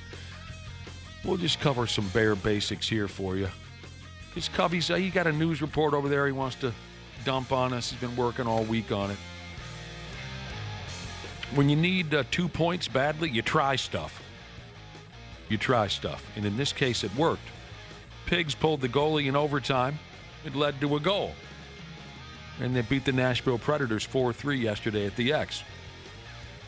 What do they play? 5-minute overtimes with that silly 3-on-3 setup? Is it 5 minutes? Yep. So about a minute and a half left in overtime, they pulled the goaltender. Yeah, it was crazy. Got an extra skater on the ice. They scored a goal. I was screaming, "What are you doing?" And then they scored, and I was like, "Yeah!" That's never going to work. Oh, my God, it worked. Oh, my God, it worked. The old Martin Skula approach to cheering. Yeah. Oh, no, Skula's got the puck. You suck. And then the guy would score, and everyone would go, yeah! I love you. I never doubted you for a second. The Martin Skula line of thought. I know that approach. The last time I went through that was the Minneapolis Miracle. You know, yeah. I'm like, Dix, go out of bounds. What are you doing? And then he scores the touchdown. Keep going. Oh, you had a shot at the end zone the entire time. I apologize. I should have kept my mouth shut. Get out of bounds, you idiot. Oh, that's pretty much what happened. There's nobody. Okay, fair enough. It wasn't a Minneapolis Miracle, by the way. It was a Hennepin County fluke, just for the record. But the Pigs got a win. Now they got, again, with the Arizona bit. Mm-hmm. They play Arizona tomorrow night. That's so dumb. The Wolves, they're not playing the greatest these days, but they got a lot of injuries. You know, Carl, Rudy was out, Slow-Mo was out, Monte Morris, they went to the Lakers. They went to play the Los Angeles Lakers and lost last night by 11 points. We'll get into that with the boys. We got to get going. Josh's news is coming up next. Half-Assed Morning Show.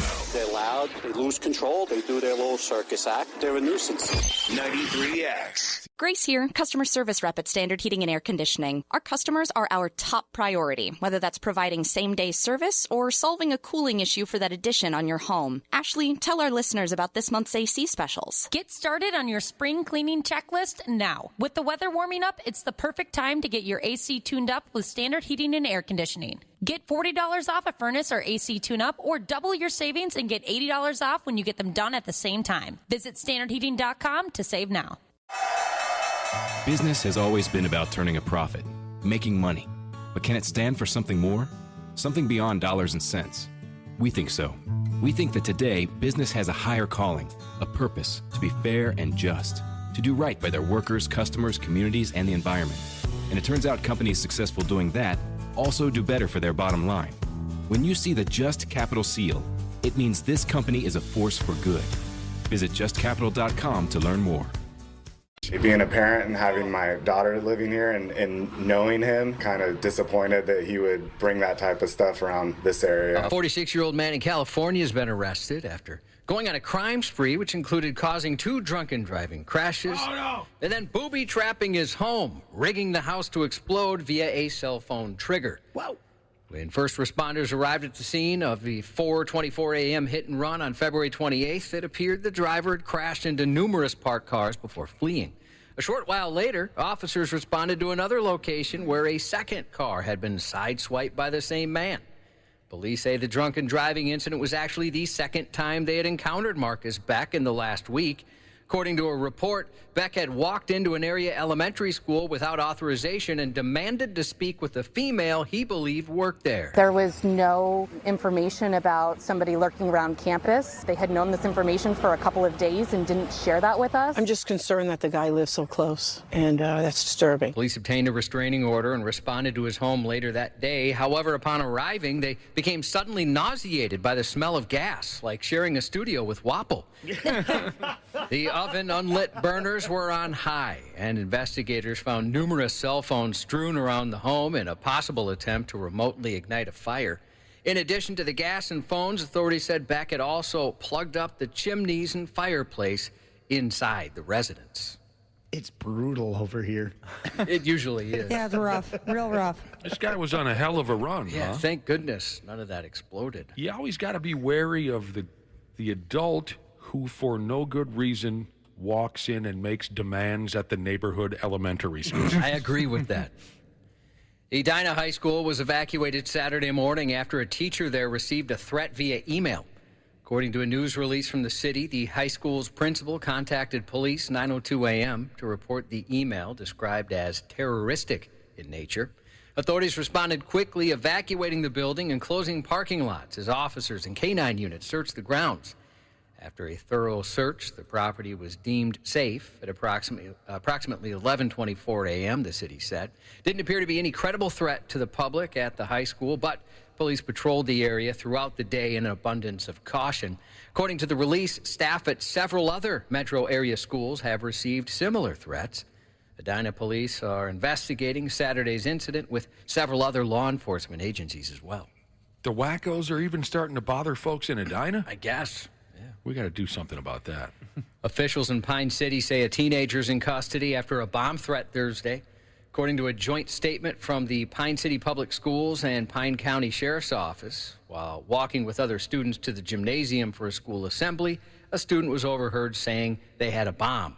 When school staff were notified, the Pine County Sheriff's Office was notified as well.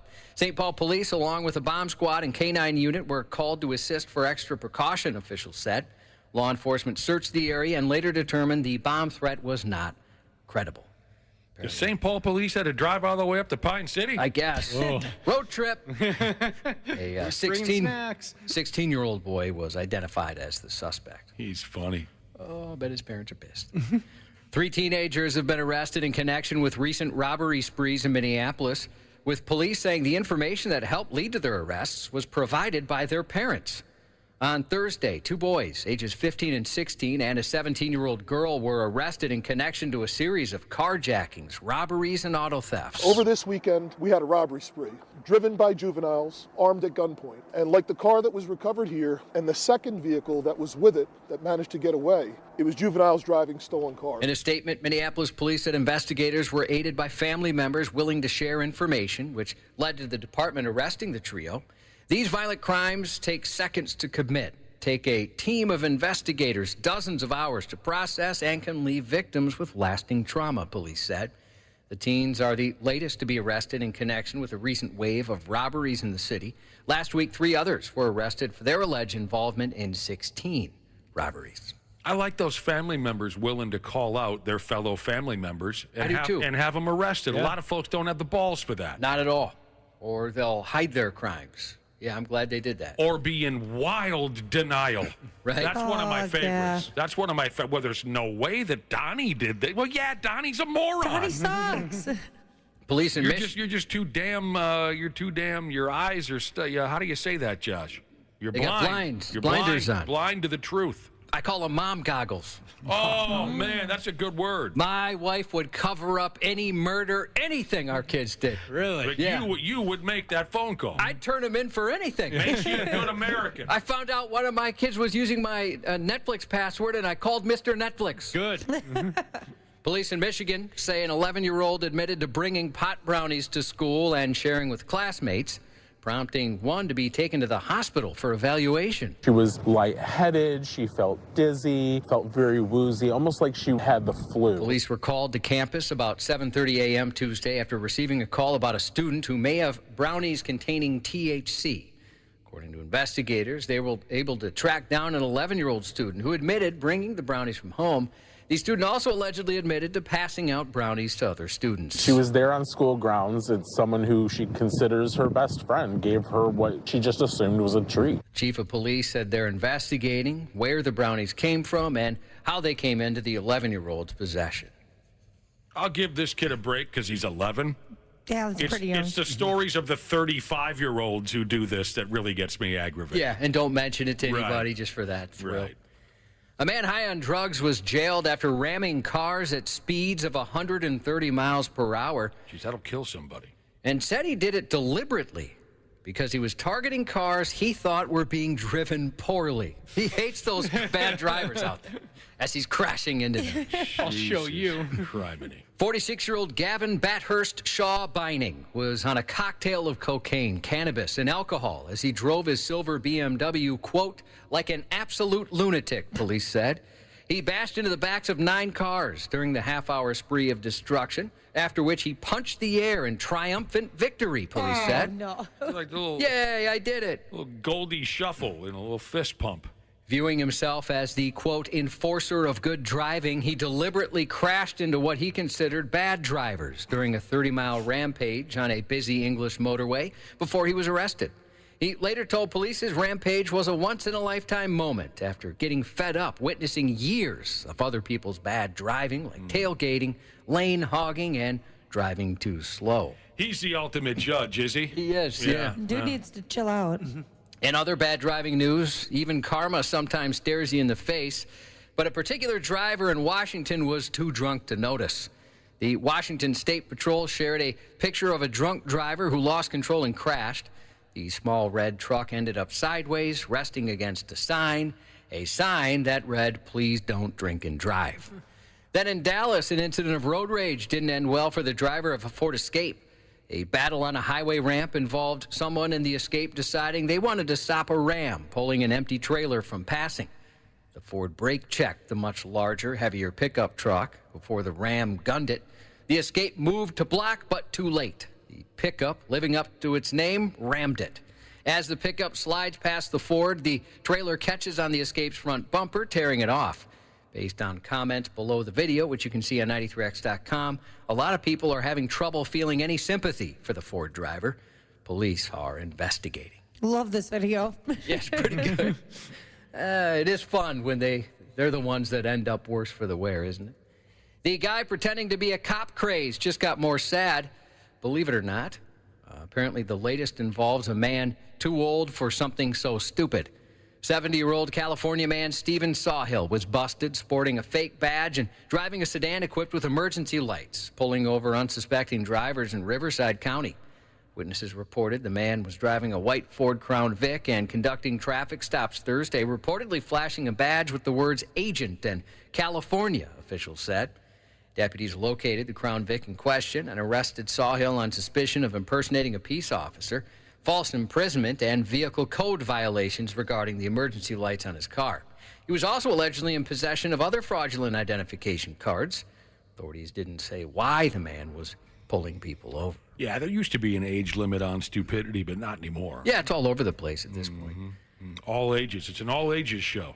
35 years ago in 1989, Cops, the reality show about real police officers, debuted on Fox. Oh, you were all over that. Oh, yeah. I don't watch it those. as much as I used to, mostly because, some of it you just see online before it even airs. Yeah. But Good point. did love that show. Famous for being the spot where a spacecraft purportedly crashed in 1947, Roswell, New Mexico has become a mecca for people fascinated by extraterrestrial phenomena. So it's only fitting the city's police force has uniform patches that are out of this world.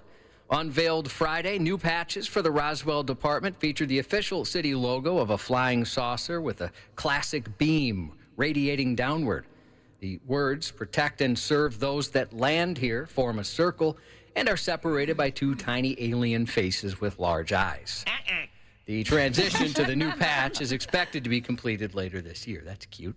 In related news, a Pentagon study examining reported sightings of UFOs over nearly the last century found no evidence of aliens or extraterrestrial intelligence. The NASA independent study team did not find any evidence that UAP have an extraterrestrial origin, but we don't know what these UAP are. The Defense Department's All-Domain Anomaly Resolution Office released a report Friday detailing its review of nearly 80 years of government reports. NASA has a statutory authority to look for life in the universe. This is the first time that NASA has taken concrete action to seriously look into UAP. Of all the reports that they investigated and analyzed, none represented extraterrestrial or off-world technology, they said. Even so, the National UFO Reporting Center claims Minnesota has recorded 2,111 sightings since reporting began. 2,112 as of last night. Oh, my gosh. You got to tell us about this. I'll tell you later. It was pretty scary. California had the most by far, according to the center. They reported 16,238. At a very distant second was Florida with 8,303. The fewest UFO sightings were reported right next door in North Dakota, where even aliens aren't too interested in visiting.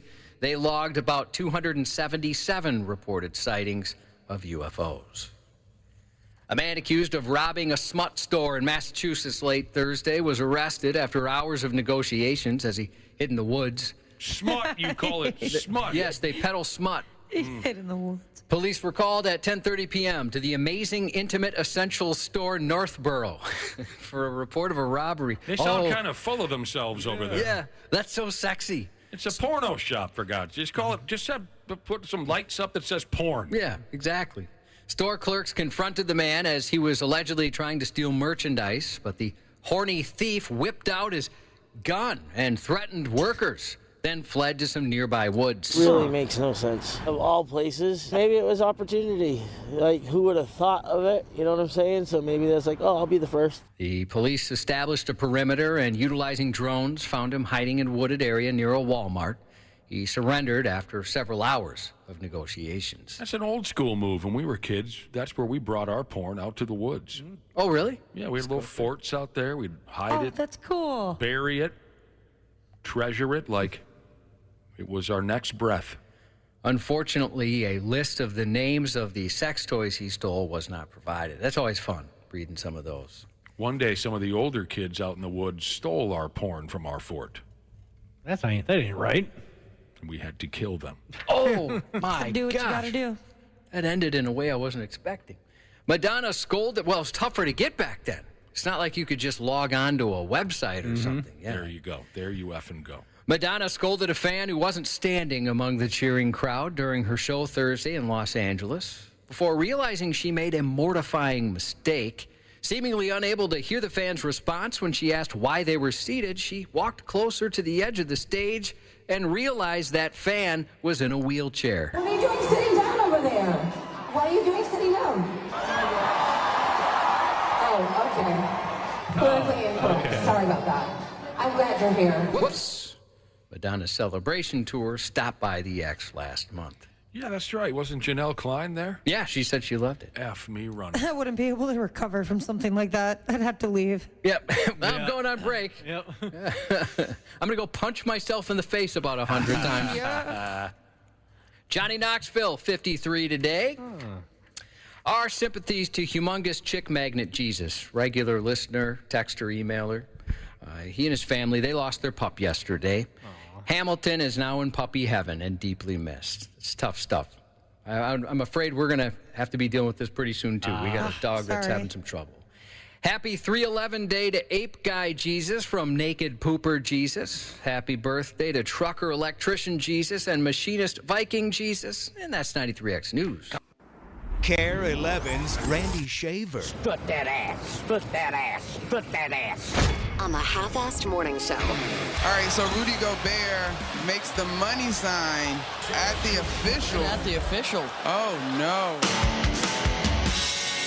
All right, it's time. It is time. Randy Shaver, he isn't retiring from radio anytime soon, but his home broadcast equipment has. So we got him on the old school telephone. Hello, Randy. Good morning. Sorry about that. Well, your gear gave way. Not the first time. No. And it won't be the last. Your radio gear specifically. There's Brad Ryder, too, chuckling along. Hi, Brad. Good morning. What's going on, dudes? Nothing going on? We are, I was waiting for Randy to answer. We're in spring break mode here. Spring break mode has surrounded you. What do you mean? Yeah, well, that means no class this week. Okay. Starting my B gig this afternoon as the Egan assistant JV softball coach. That starts today. Well, that's pretty serious stuff right there, Brad Ryder. Come true. Yes. You did. What is it now? March? Where are we? We are March 11th today. So you're starting to practice softball today. Yeah. What do you day one? What do you cover as a coach on day one? What are you going to talk about? Well, my duties today consist of hitting fly balls during tryouts because the first 3 days are our tryouts for the ladies. Are you any good at hitting fly balls? I am actually. That's a skill. Okay, you know what you're doing. Okay. Yeah, I'll be hitting about 350 fly balls this afternoon. You're going to be sore tomorrow. Yeah, your lower back is going to be dog feces by the end of today. That should be okay. No, I don't think he's a tough guy. No, I think you're going to be a total mess. All right, so you're on spring break. You play a little ball. Yep. Randy, how was your weekend? It was good. That's good to hear. Very good. In the intro there, we played Rudy Gobert's stupid move from Friday night. Where, yeah. I mean, the guy just, he doesn't use his head sometimes, and he gets a friggin' technical in a close ball game with, 27 seconds left? Yep. I mean, what he did was very funny, don't get me wrong. It was very funny. He's motioning to the referees that they're on the take. I like that. That's a dick move, and I like it, but it was the wrong time to do it. He very well could have cost his team 2 games.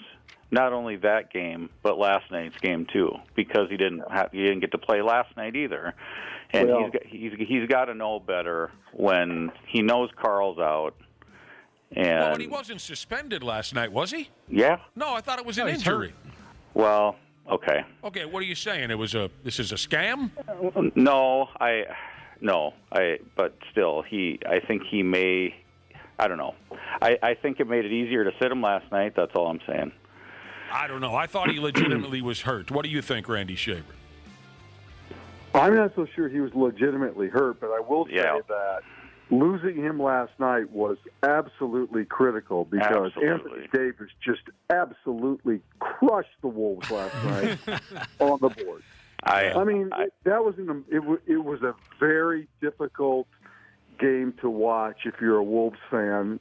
Very frustrating because, I love Naz Reid, but he's not a rebounder.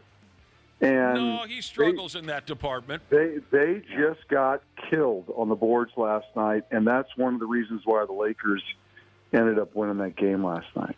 So. What did Anthony Davis got? 25 rebounds, 27 points, 25 rebounds.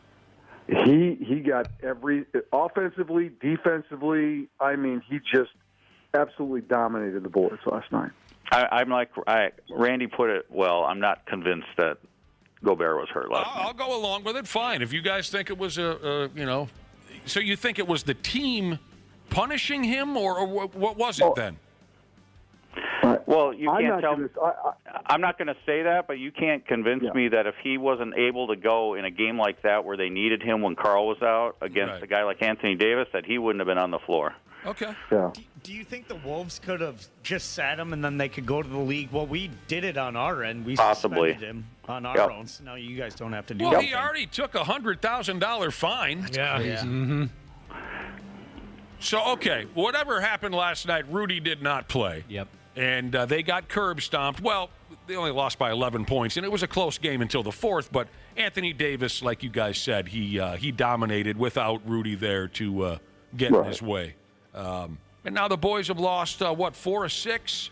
No Rudy, no Slow-Mo, no Monte Morris. And, of course, Carl, injury problems and this and that, starting to catch up with them. They got to play at the Clippers now tomorrow night. And they're what? Now down to third in the division? Yeah. Third in the West. Yeah. Third in the West. So there you go. But you guys, I mean, who's with me? What Rudy did, bad timing, but that was a cute little bit. It was pretty funny. He's pointing at the ref. He's pointing at the ref and doing the money, like the Johnny Manziel. Oh, that was funny. But what a moron. You don't do that in a friggin' tie game, or whatever it was, a 1-point game. I love the turnaround that Rudy's had this year. I'm like every other swinging D in town. I called last year and the deal they made a total disaster, and I've been proven wrong. Rudy's had a great year. He's had a great year. But sometimes he can't keep his S together, as Cubby would say, his S. Well, they're a talented group. And they've had a great year, but sometimes you look at them and, there's 2 or 3 of them that you're like, just grow up just a little bit. I mean, Mike Connolly's been the savior of that part of the team in my mind. Immaturity, Brad Ryder. Immaturity. Yeah, but he's the pros pro on that team, but they need one of those 3 other guys to just kind of grow up a little bit. Oh, Mike Conley is the ultimate pimp. Yeah. In every way, shape, or form. Someone was telling me, I think it was my friggin' wife. Jesus Christ. I don't get the tone, the inflection, the anger. She was telling me she's wonderful. She was reading something. I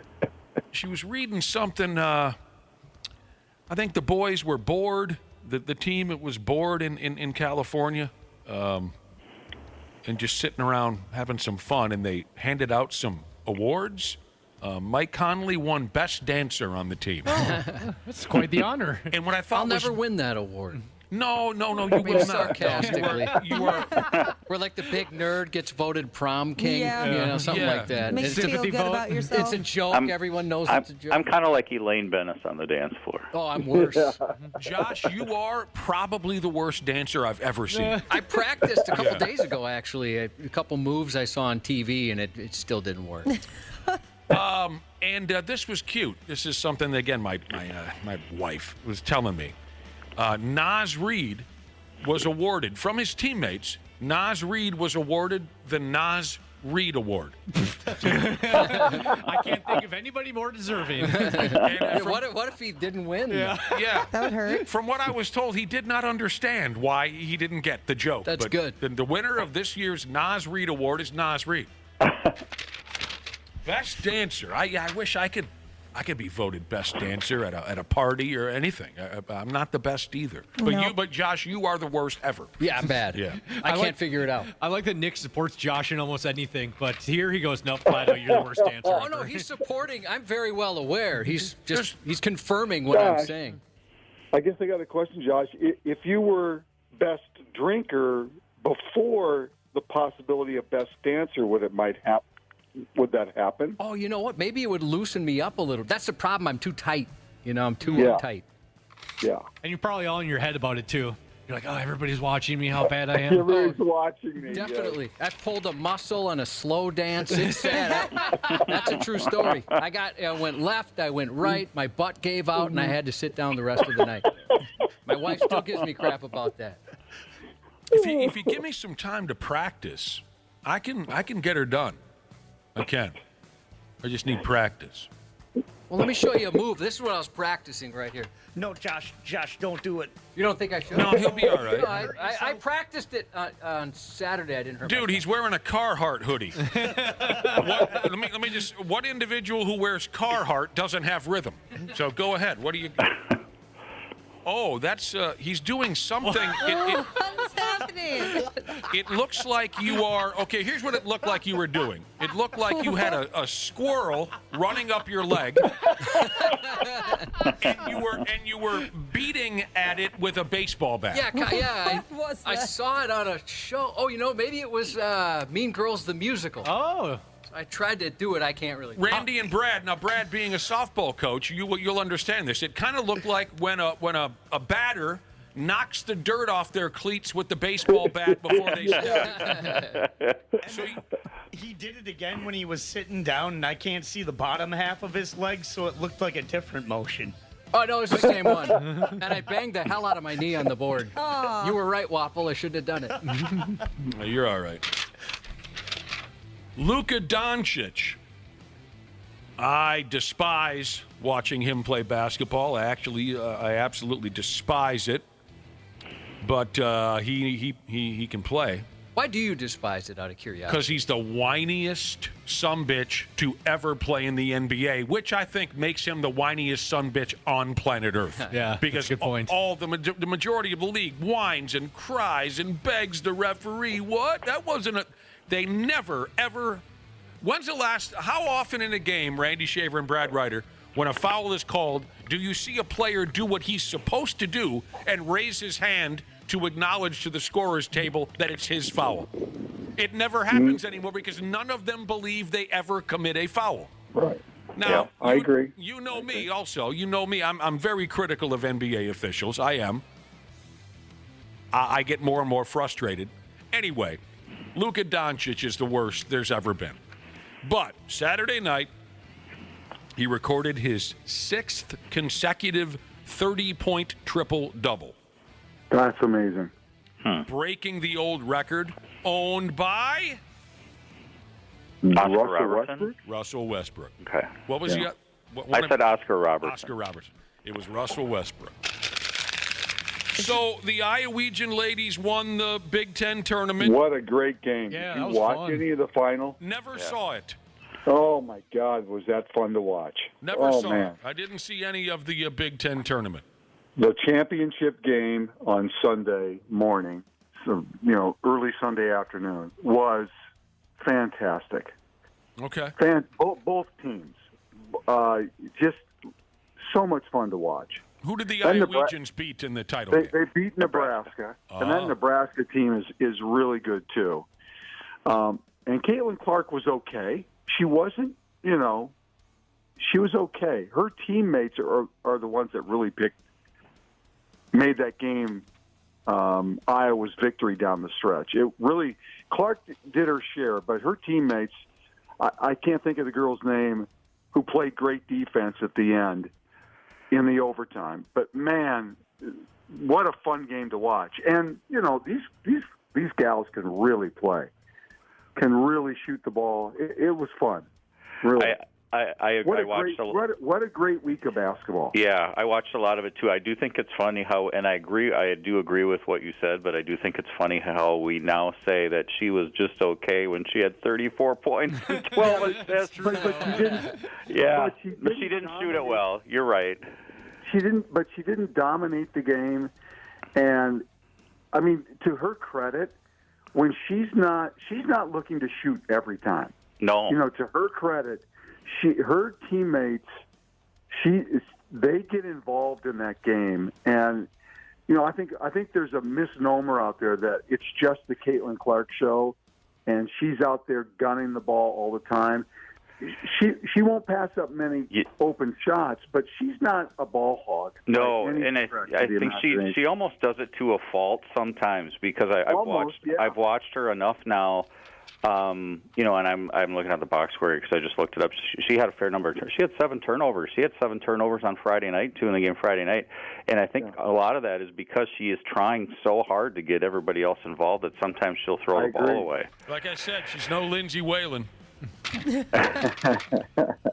the Iowegian ladies win the whole schmear. Caitlin Clark broke Steph Curry's NCAA record for three-pointers in a season. Correct. So that pretty much covers everything. She's broken every record. Pretty much, yeah. Caitlin Clark hits a three-pointer, and Clark makes history once again. No one in the history of the sport has hit more threes in a season than Clark has this year. And with that, beats none other than Steph Curry, arguably the greatest shooter. I'll be damned.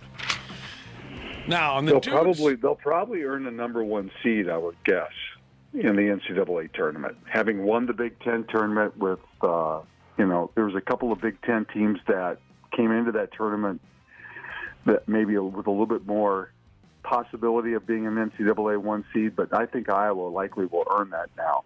So, a listener just sent in a picture.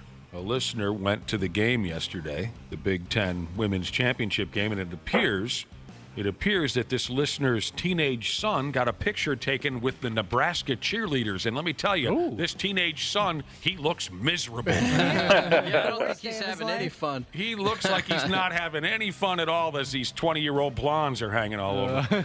Now, on the dude side of things, they'll get it fired up this week. The men's tournament now begins on Wednesday. The Golden Gophers will play Thursday. They got their nuts stomped on Saturday night in Chicago. Golden Gophers will start with Michigan State on Thursday. So that's the next big show coming to town, right? Yes. Coming to town. Big Ten men's tournament. All right, we'll wait on that. What else is going? Oh, please tell me that Oakland University is going to get into the tournament. Oh, gosh, I hope so. And that or their swim team starts cheering on other teams. Right. And by the way, yesterday I saw just a little bit of Kareem Abdul-Jabbar on television. Yeah, he was on right after the women's game, I think. Okay. I saw a little bit of Indiana State, the Sycamores, with Kareem Abdul-Jabbar. We're hoping his team gets in because he's so much fun to watch. But Oakland University needs to get it. That's a college in Michigan. They need to get in so we can keep an eye on their student section. We've talked about them before. There's a group of guys from the Oakland University swim team, and they go to every college basketball game for the dudes, and they sit right under the basket, and their goal is when the opposition is shooting free throws, they do something ridiculous to try to distract them. I think the last time we talked about these boys on the swim team who cheer for their college basketball team, they were shaving each other's heads underneath the basket. In their game yesterday, they were waxing each other's nipples underneath the basket when the opposition was shooting free throws. And these guys are just having the time of their damn lives. 37%. Here we go. There's the hair waxing, the chest waxing, and the free throw will not fall. The swim and dive team does it again. Very funny video. It's up on 93x.com. They all got their shirts off, and right when when the opposite team's dude is going to shoot the free throws, they put the wax on the nipple, then rip it off. And you see the guy go, ah! I bet that does hurt. These guys are where it's at. Do they yell Kelly Clarkson? So I don't know how they did, but we're hoping they get into the big tournament. So a couple things. The Gophers play at 11 a.m. on Thursday. Yeah, Thursday. Yeah. Go back to women's basketball for a second. Nick, did you see the fight between LSU and South Carolina? No, I didn't see any ladies basketball. Oh, my. Pretty good. They beat each other to death, or it what? was a real fight. A real fight? It was a real fight, yeah. No, I didn't know about that. In fact, if you watch the video on ESPN.com, I've watched it now about 5 times. Watch behind the scorer's table where some fans, and then maybe parents, I'm not sure, jump the wall to go out onto the court. Of course. And some guys some cops and a couple of security guys pull them back. That could have got extremely nasty. The first guy over the scores table was related to the LSU girl who got knocked down. I did read that. Yeah. Of course, the parents got to get involved these days. Well, I'm sure if I was a parent, I'd be, shocked by what happened too. You wouldn't be getting on the damn floor. No, I wouldn't. But I'm just saying, I can understand why you'd be upset. But not only are some of these girls ejected, I think there were 6 total. I thought I heard last night that they cannot play in the first round of the NCAA tournament because of this. Oh, that sucks. I think it's to be determined, but I think that's the rule, and I think the NCAA's got a rule on it. That's funny. Well, I've got a feeling if you watch the video that there's going to be 3 or 4 of them that may very well be suspended for that first round game. I turned the video on here, Randy Shaver. Okay, they're spinning around in circles. Here comes everybody. And okay. You're right, Brad. That first person that jumped over the scorer's table was then the cop then pulls him aside. The cop jumps in. If that cop doesn't get there right away, that could have really gotten bad because that guy was going to go after one of the ladies, I think. Well, so far they just kind of met at center court and talked trash, and everyone went back to their huddle. No, you got to watch it again. Watch the replay. Yeah, the one gal got knocked right on her can. Yeah, watch the replay. All right, I'll have to get involved in this some other time. And then the replay, that first guy over the scores table, that took him about 1.5 seconds to get from the stands to the scores table. Yeah. He was there in a hurry. All right. So they'll be suspended. Yeah. Indiana State, by the way, they lost in the championship game. They had their conference tournament already. They lost in the championship game yesterday. To Drake? Yeah, but so they're kind of on the bubble. They may get an at-large bid. They may not. You see this high school basketball player, and the reason he had to miss out on a big game, this was odd. State high school basketball game in Oregon. Kid had to miss the game. I think it was some kind of, it was the boys. Oh, okay. It was the boys' state tournament consolation game. But a kid couldn't play because when they're doing player intros, here he is, Donnie Hotnuts. And he jogs out to the center of the court. His team's cheerleaders, with every player that was introduced, one of the cheerleaders does a series of backflips to add a little show to the cheerleader did one too many backflips and kicked the kid upside the head, and he couldn't play in the ball game. That looks so knocked bad. him down. Yeah. Oh, I felt bad for that cheerleader, Just like too. a double backflip kick right to the skull. That had to hurt. Flattened him. And it hurt the team, too, because Donnie Hotnuts is one of their best players. Yeah, without a doubt. Is that up on our website, the kick to the... All right, we talked a little hockey earlier. The Pigs pulled off something cute yesterday, I guess. They pulled the goalie in overtime. So it's 3-on-3 in overtime, which is silly. You know me. My theory is you should have to play hockey in order to win a hockey game. But that idea was thrown out the window a long time ago. But it's 3-on-3 in overtime. They pull the goalie with a minute and a half left. They pull a flurry out of the net, and it led to a goal. And they got the win over Nashville by a final of 4-3. The head coach, Gene Snitsky, whatever the hell his name is. John Hines? Yeah, he said, we need 2 points. 1 or 0 does us no good. So they went for it. So the rule is if they were to have, if the other team would have scored, they would not have earned the point for the tie. Right. Right? Mm-hmm. Right. They give that up by pulling the goalie. And I was reading this morning, there's a lot of players on the Wild team that didn't know the rule. that actually thought that they had already earned 1 point and didn't understand that if you pull the goalie in overtime, right, give yourself that man advantage, that if the other team scores, you don't get that point. I didn't realize that either, actually. That was a calculated risk by Hines to try to get that extra point, and obviously it paid off. They're sitting now 6 points out of the final wild card, but the key is they don't have to jump over anybody at this point. All they got to do is they need one of those streaks. We talk about this a lot. Just somebody's got to get on a heater here. They got to go. It's really now or never for this team, but they don't have to worry about having to leapfrog other teams at this point in the standings. All they got to do is just take care of business and give themselves one last shot, make one last run at that final wild card spot. Again with the Arizona. They got to play Arizona tomorrow night at home. This is like a few years ago, Randy Shaver, where you were burned out on the Anaheim Ducks. Yes, exactly. Randy Shaver, a few years ago, he said, if they have to play the Anaheim Ducks one more time, I'm burning my house down. and I'm at that level with enough with the Arizona.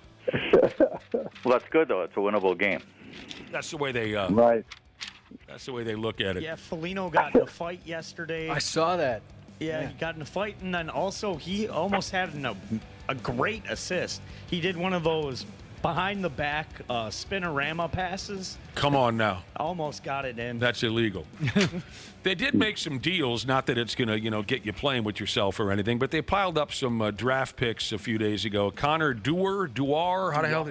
He's no longer with the Rock. Pat Maroon, say goodbye to Pat Maroon. They got some draft picks, if that matters at all to you. Oh, speaking of the Arizona Coyotes and not knowing what's what, you mentioned some members on the Pigs roster said they didn't know the overtime rule.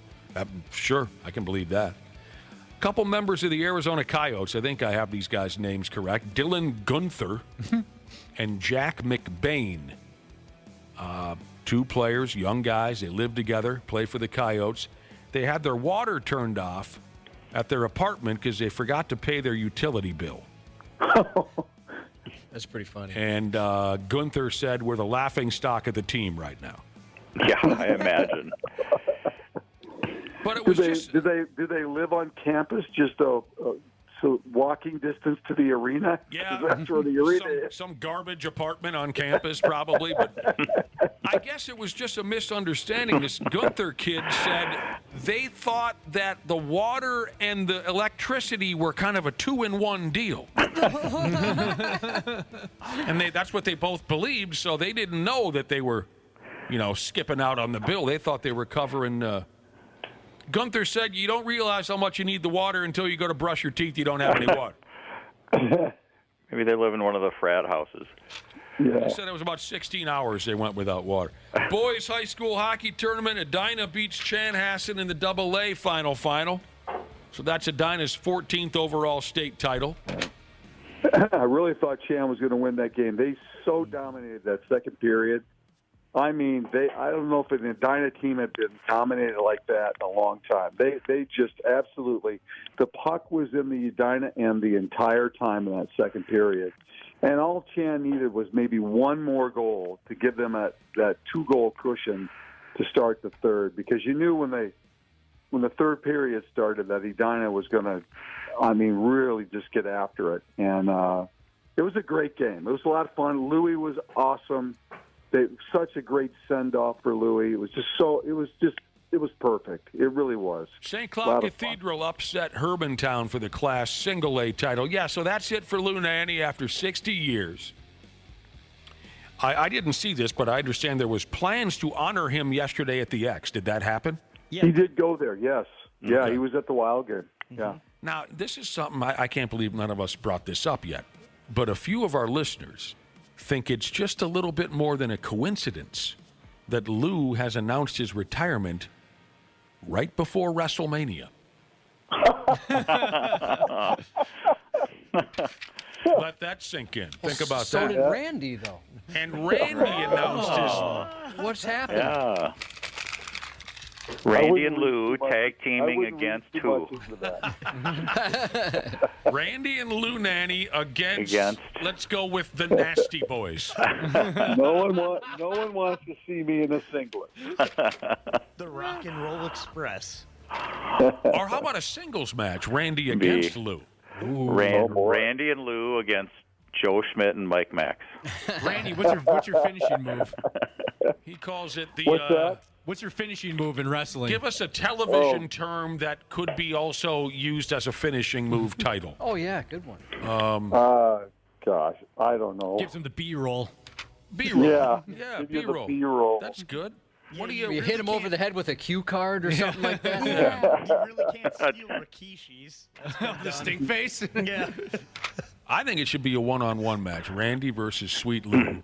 I think triple threat. Throw Brad Ryder in the mix. Yeah. Nobody. They call his finishing move the teleprompter. Yeah. Or Brad could be the special guest referee.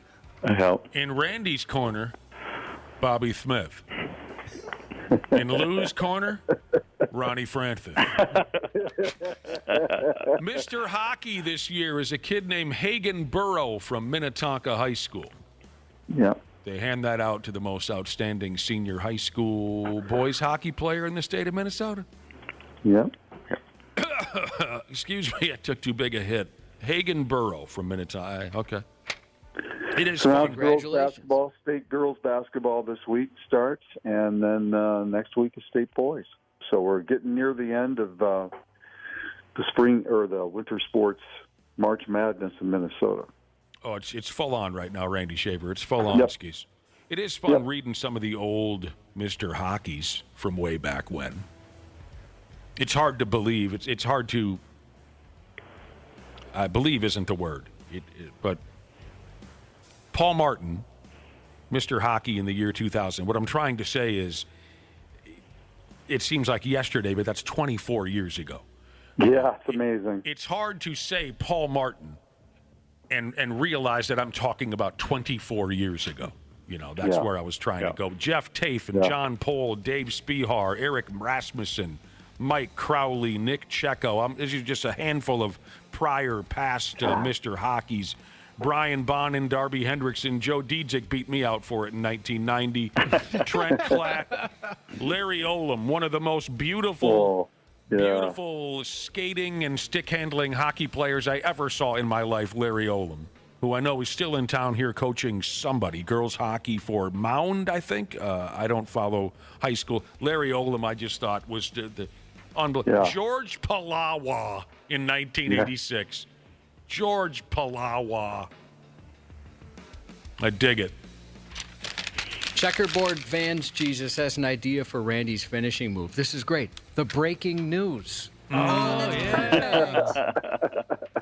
Or the anchor. That's good, too. There you go. Yeah, we could go all kinds of different routes. Golden Gopher dudes hockey swept Penn State. They advanced to the Big Ten tournament semifinal. But who do they play? I don't know. Wisconsin, Ohio. Because it all came down to a game yesterday. Wasn't it Michigan? I'm trying to remember. Michigan, Notre Dame, Wisconsin. I don't know who they play. Let me try to look it up here. Michigan. Yep. Friggin' Michigan. I hate Michigan. Oh, God, yeah. Brad Ryder hates Michigan. I do. Yeah. Stupid. The only decent thing to ever come out of Michigan was Bob Seger. Other than that. When you got in-laws for the last 27 years that just preach that down your throat all the time, it gets sickening. Oh, and if he's listening, my buddy Frags came from Michigan. He's okay. Mike Madonna. Okay, there was three things that came out of Michigan: Mike Madonna, Bob Seger, and Frags. You know, you guys could. Where are the golfers here again? Randy, Brad, you guys are golfers. I golf. Mm-hmm. Stupid. It's fun. It's stupid. But you guys could get me out there. You could. If you can guarantee me a kangaroo stampede. Whoa. Did you love that video, Josh? I can't believe how many there were. This is on 93x.com. Check it out. They're playing video in Canada or Australia. I'm not sure where. You do get those two places confused. And the guys are trying to, continue this pointless task of golfing. And suddenly they're interrupted by a kangaroo stampede. This is one of the coolest things I've ever seen. So if you could organize one of those, I would grace the golf course, if that's how a grown person says. Kangaroo stampede. That's very cool. They're called a troop or a court. A group of. Did you know that? Court. Yeah, I've always heard of court. And somebody asked when they saw the video, they said, did they tear up the green? And someone said, no, they're very soft-footed animals. No? I would have never known that. Also for golf fans, on Netflix, Full Swing Season 2. It came out last week. I was thinking of watching that. Is it good? Yeah, it's really good. Following golfers around? Yep. Yeah, oh, my God. Yeah, they follow golfers and what they do on and off the court. And it's actually really interesting because off the course, I mean.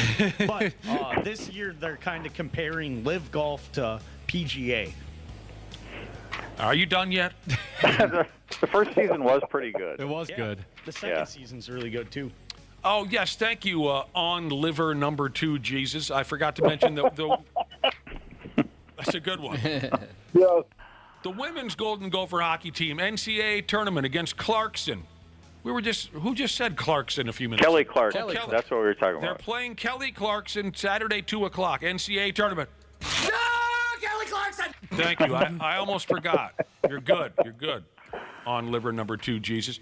Here's a trivia question for Randy. Well, not a trivia question, just a question. because it just happened a couple days ago. It shouldn't be determined to be trivia. Just drunken spectators brawled at a live sporting event a couple days ago. Randy and Brad, what sport were they attending? And I'll give you a hint. It's not one of the big four, okay? UFC. Okay, UFC is Brad Ryder's guess. Randy Shaver, what sport did they get drunk and fight each other to the death? Darts. That's another great guess. The correct answer, women's cross-country skiing. Oh, my God.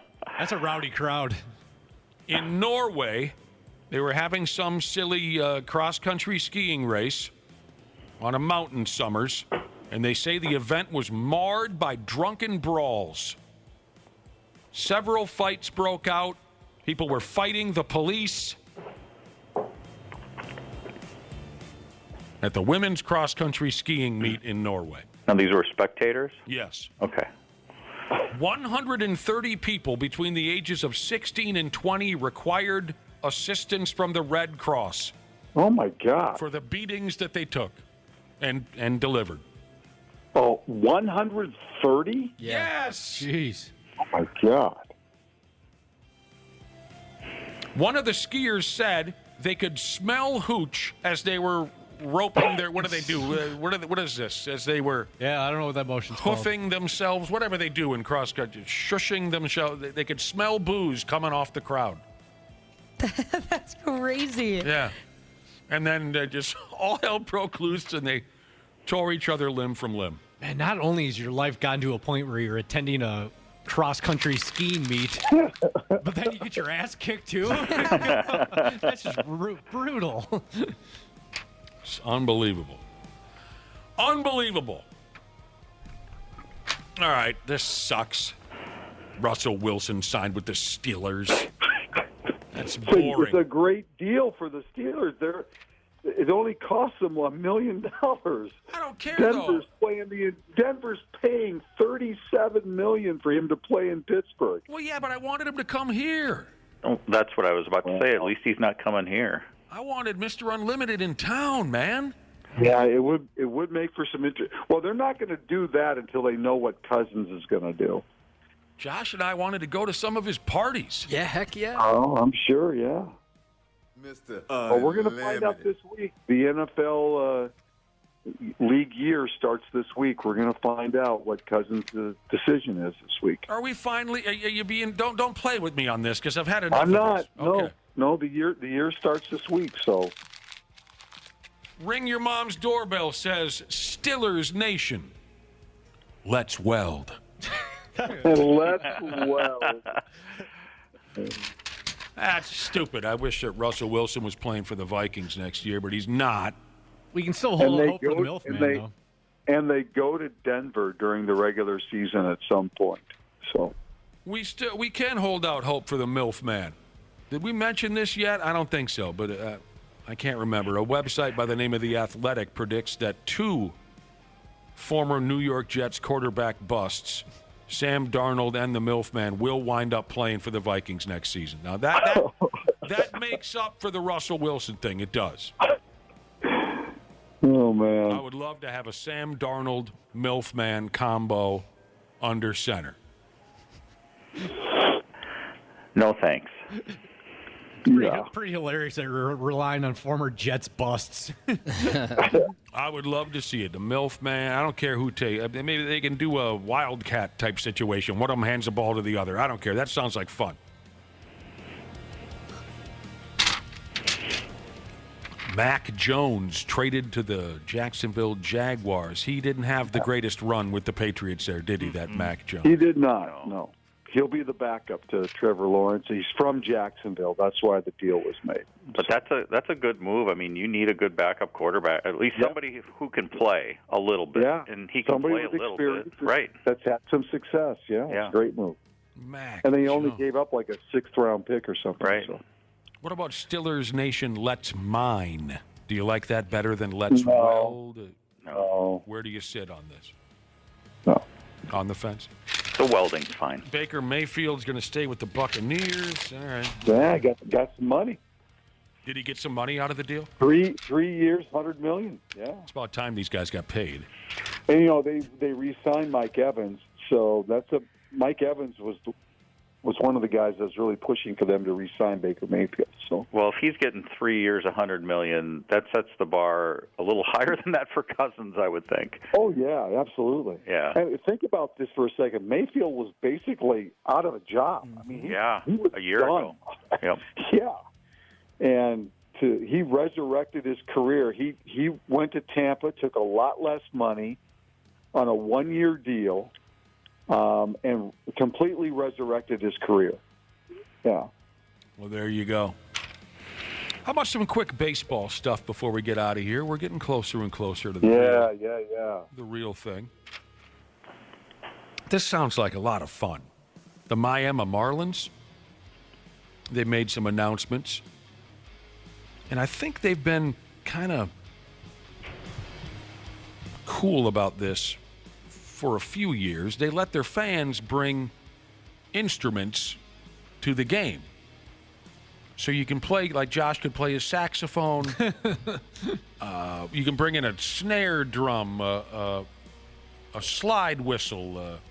Is it just one night in the season? No. Any effing home game, you can bring in any flag or instrument into the ballpark. So you wave the flag of your favorite. It doesn't matter, your favorite. Wave an Iron Maiden flag.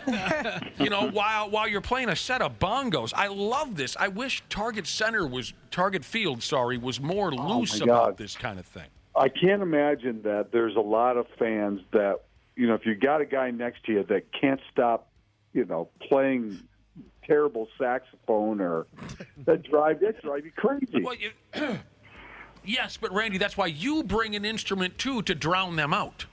Oh my God! You bring a bass guitar and just a tuba. Yeah, the guy next to you's got a tuba. He's trying to I love play this. the sad tuba song. I love this. This is fun. Again, I wish Target Field would loosen up a little bit. Well, I'm glad they're not doing that. Yep, exactly. But they're not completely lawless. There are 2 instruments that you may not play. Is against the rules. Now, it's a loose term. Musical instruments. It's a loose definition to call these items musical instruments. Oh, it's got to be the vuvuzela. That is a musical instrument. That's a good guess. But no, the only thing you're not allowed to play at a Marlins home game, you cannot bang on pots and pans. They're saying that's our friggin' limit. That was my go-to as a kid. They said, we want fans dancing, playing their drums, waving their flags, chanting. Our ballpark is going to look and sound and feel different than any other ballpark in the bigs, and I love this. At some point this week, somebody over at the St. Paul Saints offices is going to bring this up and say, hey, we might want to try this. That would be great. Mm-hmm. I don't know, man. I'm trying to think what I have at home. I'm sorry. That would drive me crazy. Well, I probably would not go back to the ballpark if I'm sitting next to a guy who all he wants to do is play some instrument and not watch the game. That would drive. You're not a music lover? If that was like a one-time thing, music, he's that's right. Noise. What if the guy's incredible at his saxophone that's or whatever? Noise. Sorry. Josh, you're not going to sit next to the guy with the with the oboe? No, that's a dumb idea. Maybe one sorry. game. I have some experience. If you call them music night, and people one night, I'm fine with that because everybody knows that that's what's going to happen. What are you but showing? If you let it happen every single game, that would drive me nuts. There's just no way. Yeah, you're right. I'd bring the worst sounding snare drum. It would sound like an old bag of pennies. What are you that's showing? The whole thing. See, that's the point. You're going to bring stuff there just to make noise. Why don't you just go retire? Bring a pair of cymbals, and right before the pitcher's about to throw every pitch, just bang those cymbals together. Oh yeah, good point. Josh, what are you showing me a picture of? I was showing you an instrument I could bring. In 6th grade, I was assigned the baritone in the band, and boy, did I feel like a nerd. And I had to carry that thing onto the bus.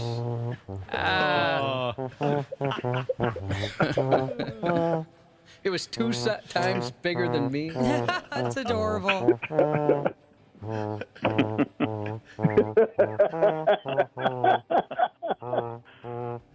That's the Golden Gopher fight song. With my mouth. That's my mouth. Good job. Yeah, thank you. I could bring my recorder. Did you guys have to learn? Oh, yeah. Oh, yeah. Everybody had to finger the recorder. That's about all I got. Oh, somebody said they want to bring their bagpipes. That'd be fun. Oh, my God. Nick loves bagpipes. Okay. Randy, now I'm on your side. Yeah. All you got to say That's is a bagpipes. bad idea, man. I hate those Between somebody friggin' waving a flag in my face and playing noise, I'm not going to the ballpark for that. I'm going to the ballpark bagpipes to just watch. following Randy around the stadium. Now I'm with you. Now I'm with you. I hate bagpipes, and here we go. We're headed towards stupid St. Patrick's Day again. Yes, this weekend. Yep. Sure Sunday. Is. Growing up Irish, I grew to hate bagpipes. What else we got as a final here? I don't know. I'm trying not to get burned out on the Savannah Bananas, but I guess I'm tired. Every move they make now, it's like, hey, they fell down a flight of stairs at the Savannah. I still love them. Roger Clemens pitched at a game, and we're supposed to all give a raise. Yep. So did Roy Oswald, pitched in the same game, and they sold out the game. Oh, they 11-time Major League All-Star, 2-time World Series champion, and 7-time Cy Young Award winner, the Rocket, Roger Clemens! And how about the ovation for Roger Clemens as his kids come out to hang with him? Roger Clemens. Okay, what do you call these things in my hands? Sarcasm horns? Yeah, are sarcasm horns a musical instrument? Randy, let's take me out to the ball game. Yeah. No, thank you. Good Lord. Buxton gets hurt too often, don't you agree? I miss Paul Molitor.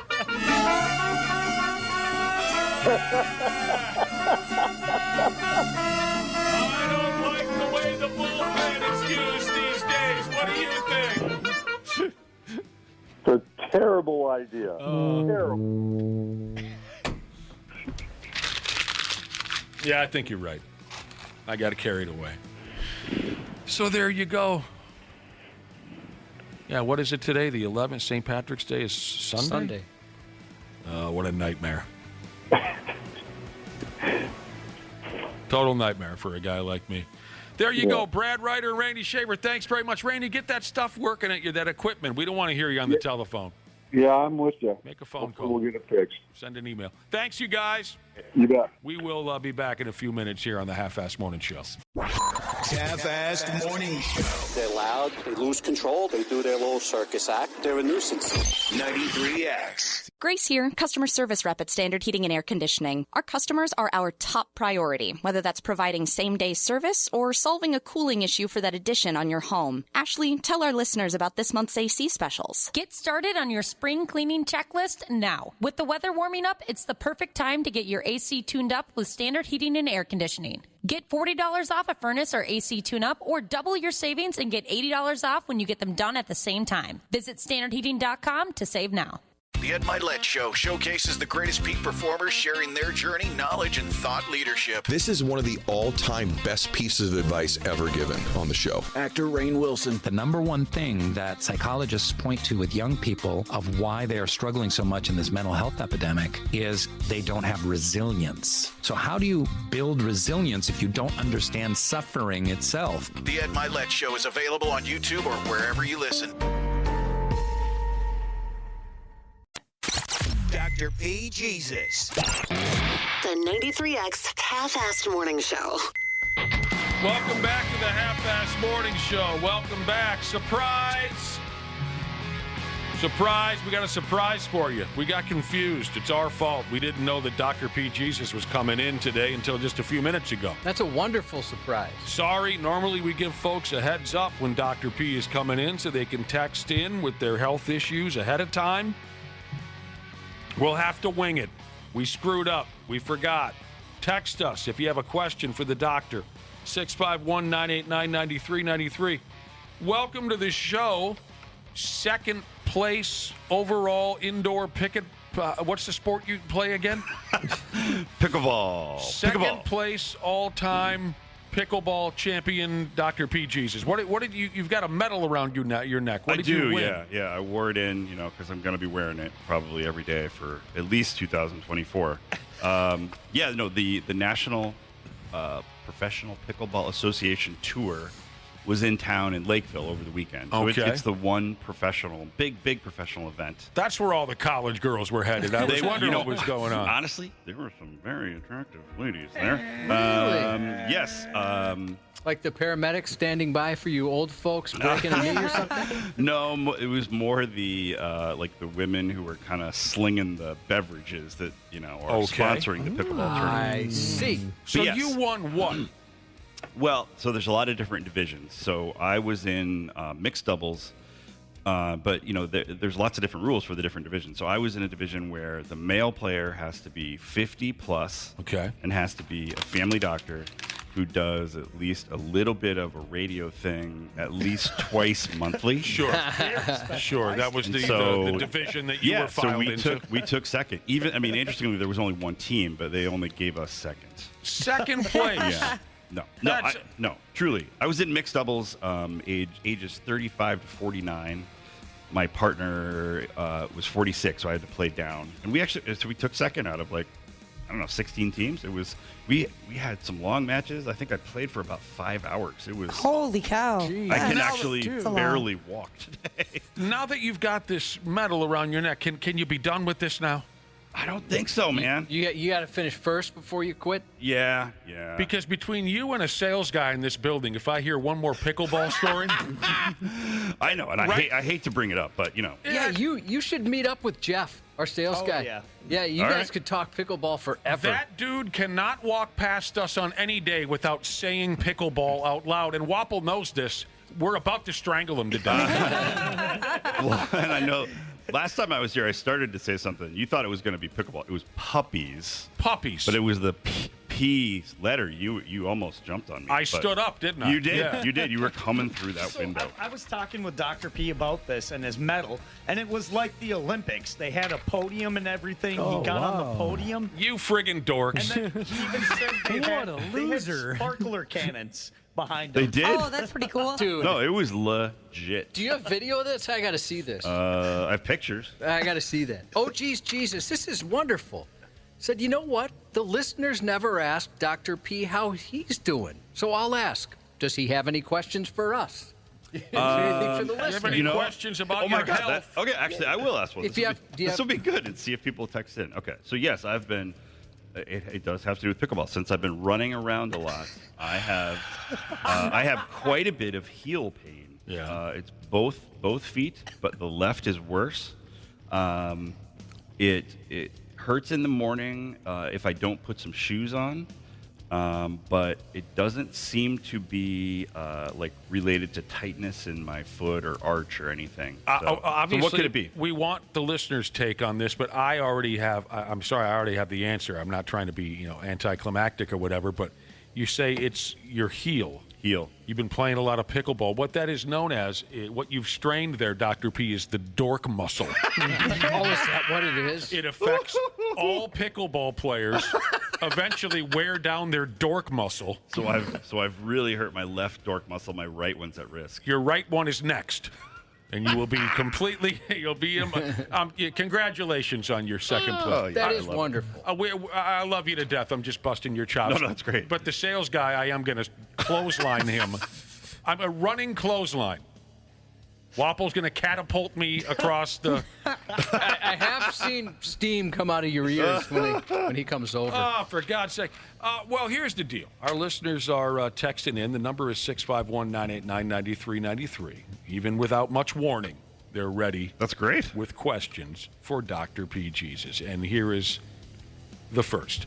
My daughter, says a listener, has to get her toenail removed. How long will it take to heal?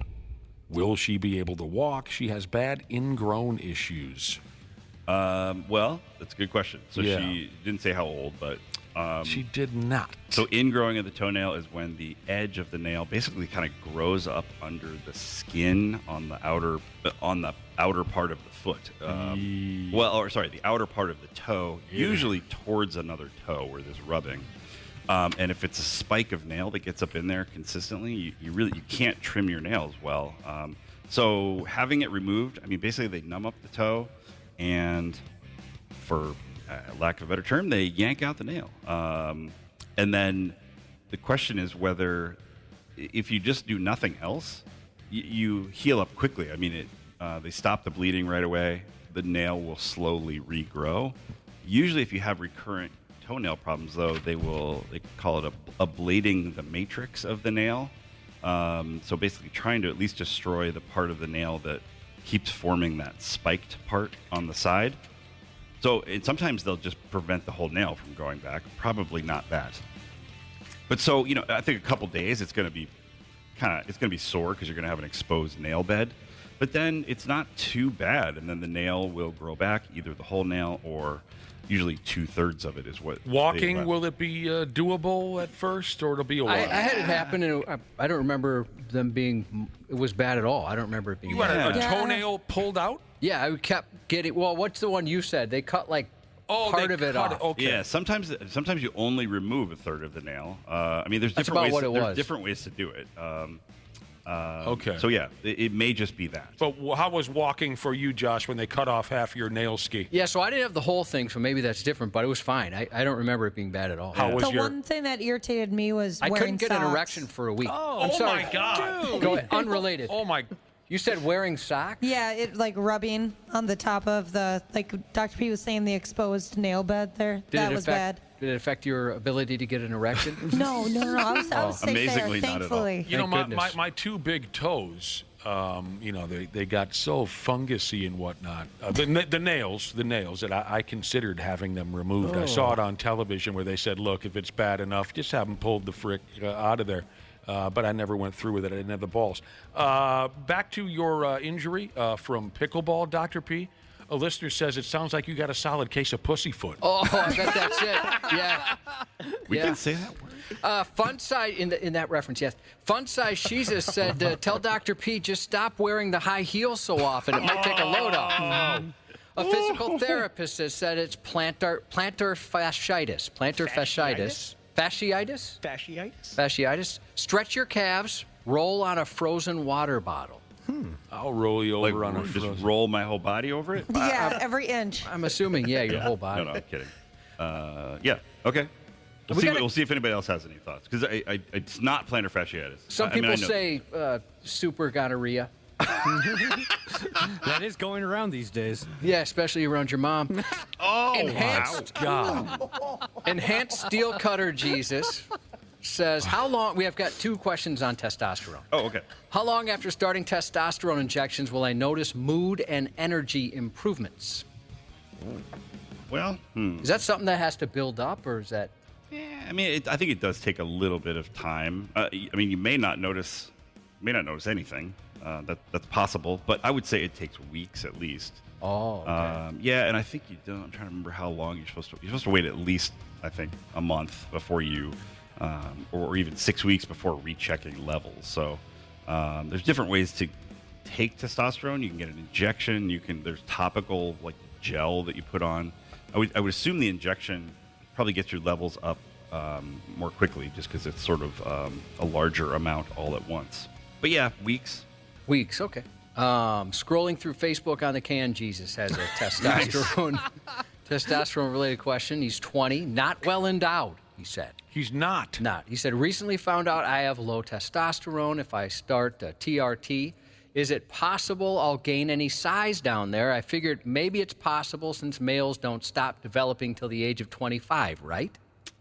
Oh, well, I mean, I suppose it's possible. I feel like most of the development, well, that's true. I mean, some guys will get wasn't it Scottie Pippen that grew like 6 inches in like his second year of college or something like that? Sounds right to me. And then slowly lost his mind, obviously. Yeah, right. But that's besides the point. Right.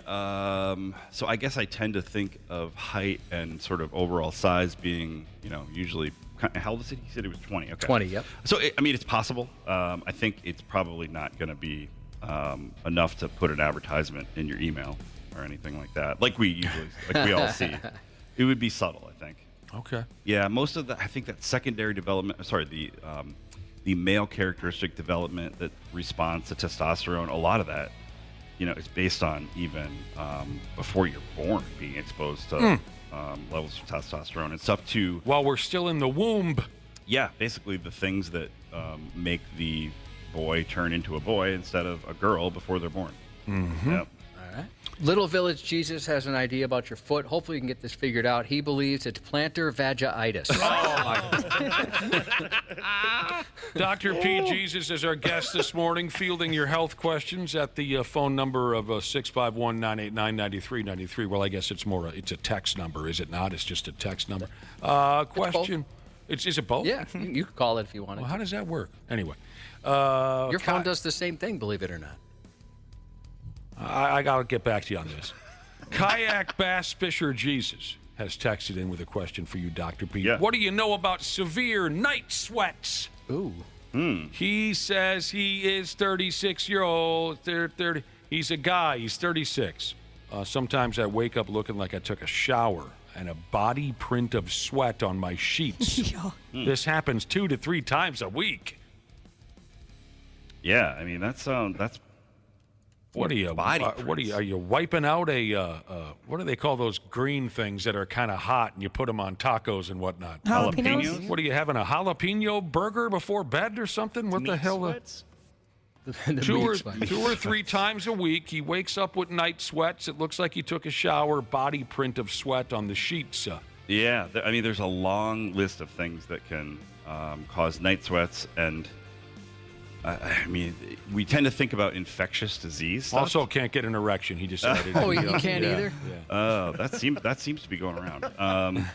Yeah, so some sort of a chronic infection is one of the things we think about. But again, it's a long list. So it's either an infection, it can be sort of some metabolic problem, maybe a thyroid problem. Not really. Maybe sleep apnea. I think it can be almost like exercise for your body. You're essentially recurrently holding your breath all night. Okay, that makes sense. So that's something to think about. Possibly a medication side effect. But yeah, and then we at least. Again, the list is long. Mm-hmm. We do worry about things like cancers that. That's how Randy Shaver found out. Did he? Yeah, night sweats. Night sweats? I believe it was, if I remember the story right, his Roseanne, his wife had said, listen, you got to go get this thing figured out. Not to freak anyone out, but I thought that was kind of what triggered him going into the doctor. And that, he had lymphoma? Yes. Right? Yep. Yeah, and so a lymphoma, which is, a cancer of the lymph nodes, which is similar essentially to a leukemia, which is cancer of blood cells that are coming out of your bone marrow. Those tend to have significant side effects or effects on your whole body, including like weight loss, night sweats. Okay. So yeah, it's a number of things that it could be. He said Kayak Bass Fisher Jesus says he has been told that he stops breathing in his sleep. So maybe you're correct about that sleep apnea thing. Go talk to another doctor about that. Yep. Yeah, definitely. And don't be cleaning out a bucket of hot wings before you go to sleep, maybe. Right. But yeah, you don't want to ignore that. For women who are around menopausal age, obviously perimenopause or menopausal hot flashes can do it. But it needs to be checked out. I know that ladies really struggle with the menopause and the hot flashes, but I'll tell you what, Josh can comment on this too, because I think both of our wives are. It's kind of a fun show at times, isn't it, Josh? Well, not for them, I don't think. Yeah, my wife's starting to go through, was it perimenopause, the beforehand? Yeah, kind of basically where the estrogen levels are sort of fluctuating, and I think it's the ovaries are still trying to do their job, but they're kind of. But I remember when my mom was going through it, and it looked like she was standing on a stage under a bright light as a comedian whose jokes were bombing. I mean, she was just drenched in sweat, fanning herself. And I had asked her, I'm like, what's going on? She's like, menopause. My mom had a really bad time with it, too, and it probably didn't help that she decided to quit smoking cigarettes at the same time. Oh, she was not doing good. Extra. My old lady is she'll be sitting there watching television, and all of a sudden you'll hear, zip, and the hooded sweatshirt is on the floor. You know what I mean? Oh God, it's so hot. I can't help it. I'm entertained by the whole thing. Nick shivering because it's so cold. That's true. I'm always. We're total opposites there. Girl X Jesus on the opposite end of that says she has regular migraines, but drinks water always. Says eat too. I'm assuming like eat well. Don't spend a ton of time on tech. I exercise. I'm not on my period just yet. I'm a 13-year-old girl. What is that? What's going on with all that kind of stuff? Oh, Jiminy okay. Christmas. So regular migraines is the. Yeah, regular migraines. I guess that'd be the issue here. Oh, okay. So the opposite end of the. I just wasn't quite sure what you meant by that. By the in terms of not being near menopause. Yeah, migraines, I would say they more commonly start a little bit later in life, maybe late teens or 20s, but there's kids that can develop migraines, even, little kids. But a 13-year-old girl absolutely could, and it could be related to menstruation, because she probably, had menarche, which is the beginning of menstruation, to age 11, 12, 13. That's kind of the average for. Well, maybe it's 11 or 12 in the U.S. I'm uncomfortable. Yes, sorry, I know, but it's. I'm just trying to remember. You're doing fine. It's gotten younger. That's the thing. Yeah. And somebody will probably correct me on that. But so it could be related to that, and it could have nothing to do with periods. It could just be that she has a family history of migraines and is likely to get them. It's always good to. Basically, if you're having headaches that are affecting your quality of life, meaning missing school days where you actually have a headache and you don't just say you have a headache in school, or not able to participate in sports or do other things, it's important to be seen to basically get a diagnosis of migraines, and sometimes that involves doing some imaging just to make sure there's nothing weird going on. We don't want to assume that's what it is, but it's more than likely that, and there are medications that can help if it's thought to be related to menstruation. A 13-year-old girl could be on oral contraceptives to help kind of control that. If she has severe migraines, you may not want to be on that because there's some contraindications. But it's not necessarily uncommon in someone that age. But I hear you. I'll tell you what, Dr. P, so far your performance has been second place worthy. Thank you. But we have to take a break. Send in your questions, 651-9899. I think I understand the concept now, Josh, of how a text machine can also be a regular telephone.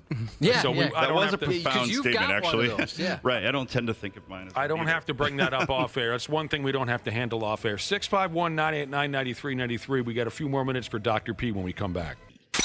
Dr. P. Jesus. The 93X Half-Assed Morning Show. Is it really already 8:55? My goodness. Our guest in studio on the Half-Assed Morning Show today is our old friend, the very helpful Dr. P. Jesus. Every couple weeks he checks in and helps our listeners who have health issues. The number is 651-989-9393. Real quick question, and then I'll get out the way. I know Cubby's got a couple he wants to get to before we go. Dr. P. Sure. And I don't know if this kind of thing will get you in trouble if you really want to say one way or the other. Dr. P, from a listener, this individual's got the right idea, in my opinion. What's your opinion, Dr. P, on the most effective style of modern birth control? Do you like to make definitive statements like that? I don't know. Because if it doesn't work, then someone shows up at your office. You said it would work, and now I've got triplet. I don't know where you want to go with that, but the most effective modern birth control gimmick. Yeah. Prayer, perhaps? Yeah, prayer. The oral contraceptives worked for me for, how long was I on them? Yeah. Like 10 years, so. Yeah, the when in doubt pull out method is not good. That does not work. No. Works for me. Natural family planning, where you're monitoring your your menstrual cycle, like with daily basal body temperature, can be fairly effective, but daily body temperature checks. Yeah, like a woman can literally take her temperature, but again, that's not the best. Oral contraceptives have traditionally, or for a long time, probably been the best, but truly, the most effective is the IUD. So, what is that? I don't know what that means. Intrauterine device. So, there's a couple different kinds. There's one called a copper IUD because it's made of copper, and it doesn't have any hormonal component. More commonly these days, it's made of copper. Someone's going to sneak up on me and steal it. Yeah, nowadays. You do, They're going to cut it right out of you. Right, yeah. You don't want to have a bumper sticker that says I have a copper IUD. Yeah. They'll take your catalytic converter and your IUD. Yeah. But yeah, then there's one called the Mirena, and then I forget the other one, which is basically they have some progesterone that secretes out of them, but it's a small T-shaped device that's up in the uterus, and it stays there, and it can be there for a number of years. I would say those are the most effective, reversible. I mean, having obviously a vasectomy for a guy or a tubal ligation for a woman, those are the most effective, but they're not, and they got the best percentages. Yeah, they're theoretically reversible, but you're not supposed. You go into them signing something that says this is not reversible. So yeah, the IUD. I like the way that listener's thinking, though. That's the way you go, in your opinion. Yeah. I think it's because for whatever reason, some women seem to be able to get pregnant on the pill, even if they take it exactly correctly. My wife did. Yeah, it's not terribly uncommon. Maybe because the early birth control pills had very high estrogen content, and that wasn't considered necessarily. That can increase risk of blood clots and things like migraines, actually. But so the estrogen levels have gotten lower and lower in birth controls, and I think maybe the lowest dose ones possibly can, maybe not work sometimes. Her gynecologist said some women are like what's the word? There's just something about them that they're more likely, I guess, to get pregnant on the pill. For my wife, they diagnosed her as promiscuous. Oh, my And I guess the odds are higher if you're diagnosed with that. Yeah. Right. Terrible. Yeah. 320 Jesus has a question about whether or not there's any repercussions to not having a broken first knuckle looked at. First knuckle. You break your first knuckle. Can you go on with life and not worry about it? Do you think they mean the one near the tip of the finger or the one? That's the one I was picturing. Let's go with that. Let's go near the tip of the finger. I measure from the tip. Really? Well, I suppose you might be a little hampered when trying to play the guitar. Yeah. A broken knuckle, is that what they said? Yes. Yeah, I mean, you probably don't want to ignore that because it's depending on what happened. If the tendon gets pulled off of the bone, you may end up with basically. Well, the thing is that with. You okay? Yeah. Give me the chills. With a knuckle, that is not necessarily uncommon. It's a pretty common football injury, basketball injury where you get slammed, but you can end up with a finger that doesn't work right. Then you're down to just the 4-knuckle shuffle.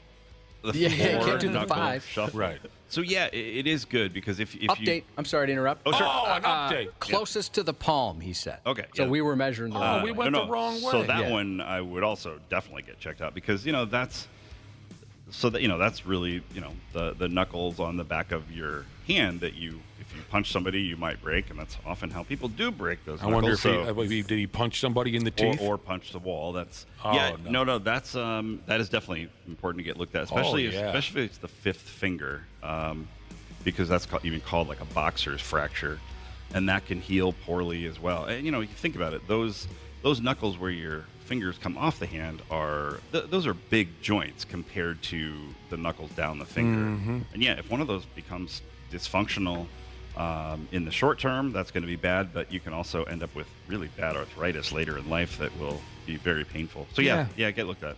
Get that stitched up. Yeah, take a look at it. Yeah, you don't want to have a messed up finger the rest of your life. I wonder if he had to punch somebody in the mouth. Now I want to hear the story. Oh, good question. I never even considered it. I mean, often is a fight. Yep. Nothing from nothing leaves nothing. Must have done something. mother effer punched you in the mouth. Eddie Murphy, Raw, 1987. Nice. Thank you. Yeah, sorry for the text we couldn't get to. They roll in so quickly. So I should give an update on what I think my heel pain is. Okay. Oh yeah. So explain the problem again in case someone's just tuning in. Sure. So basically, I have a focal area of pain underneath my left heel, very much so, a bit on my right, and it's so plantar fasciitis is probably the most common cause of heel pain. This I think is different. It's another cause of heel pain that people probably should know about, and Nick, just don't listen. It's pretty common in pickleball because you're slamming your feet into the ground. Heard that. It's called fat ped failure. Fat ped failure. Or fat ped syndrome. That sounds fun. I know, right? Under our heel, we have essentially like a pad of fat that's supposed to give you some cushion. But if you just keep slamming your feet into the ground, it can wear down, and then so it's a bit of a different problem, and I'm still trying to figure out how to deal with it best. I actually had some physical therapists at the tournament tape up my heel to kind of squeeze the fat pad down yesterday. But thank you for people sending in, and I do think that plantar vaginitis was my favorite. So yeah, well, a lot of people are assuming you just got a huge hog you're carrying around. Well, there is that damage, and it does swing to the left. So. We hope you can get through it and continue to dominate the court. Thank you. Thank you very much. Congratulations. Thank you, I hope you're a first-place winner next time you come back. Thank you. Right. Yeah. Good to be here. Sorry it was a surprise. No. It was our fault. We always love seeing you. Go have a good week. You too. Happy birthday to Sweaty Bastard Jesus from your ever-loving wifey, Jesus. Happy 5th birthday shout-out to Future Hams listener, Charlie. Happy belated birthday to book nerd Jesus, the Any Day Now new mom from Junkin' Fools Jesus. Have a great day now. Any day. I'll be damned. Good luck. And then what was I going to say? Oh, yeah, have a good Monday. The 93X Half-Ass Morning Show. 93. The 93X Half-Ass Morning Show podcast is sponsored by Standard Heating and Air Conditioning. New episodes drop each weekday. If your podcast platform has ratings, go ahead and give us 5 stars and maybe give our enemies 1. Thanks, and here's a word from our sponsor. Get started on your spring cleaning checklist now. With the weather warming up, it's the perfect time to get your AC tuned up with Standard Heating and Air Conditioning. Get $40 off a furnace or AC tune-up, or double your savings and get $80 off when you get them done at the same time. Visit standardheating.com to save now.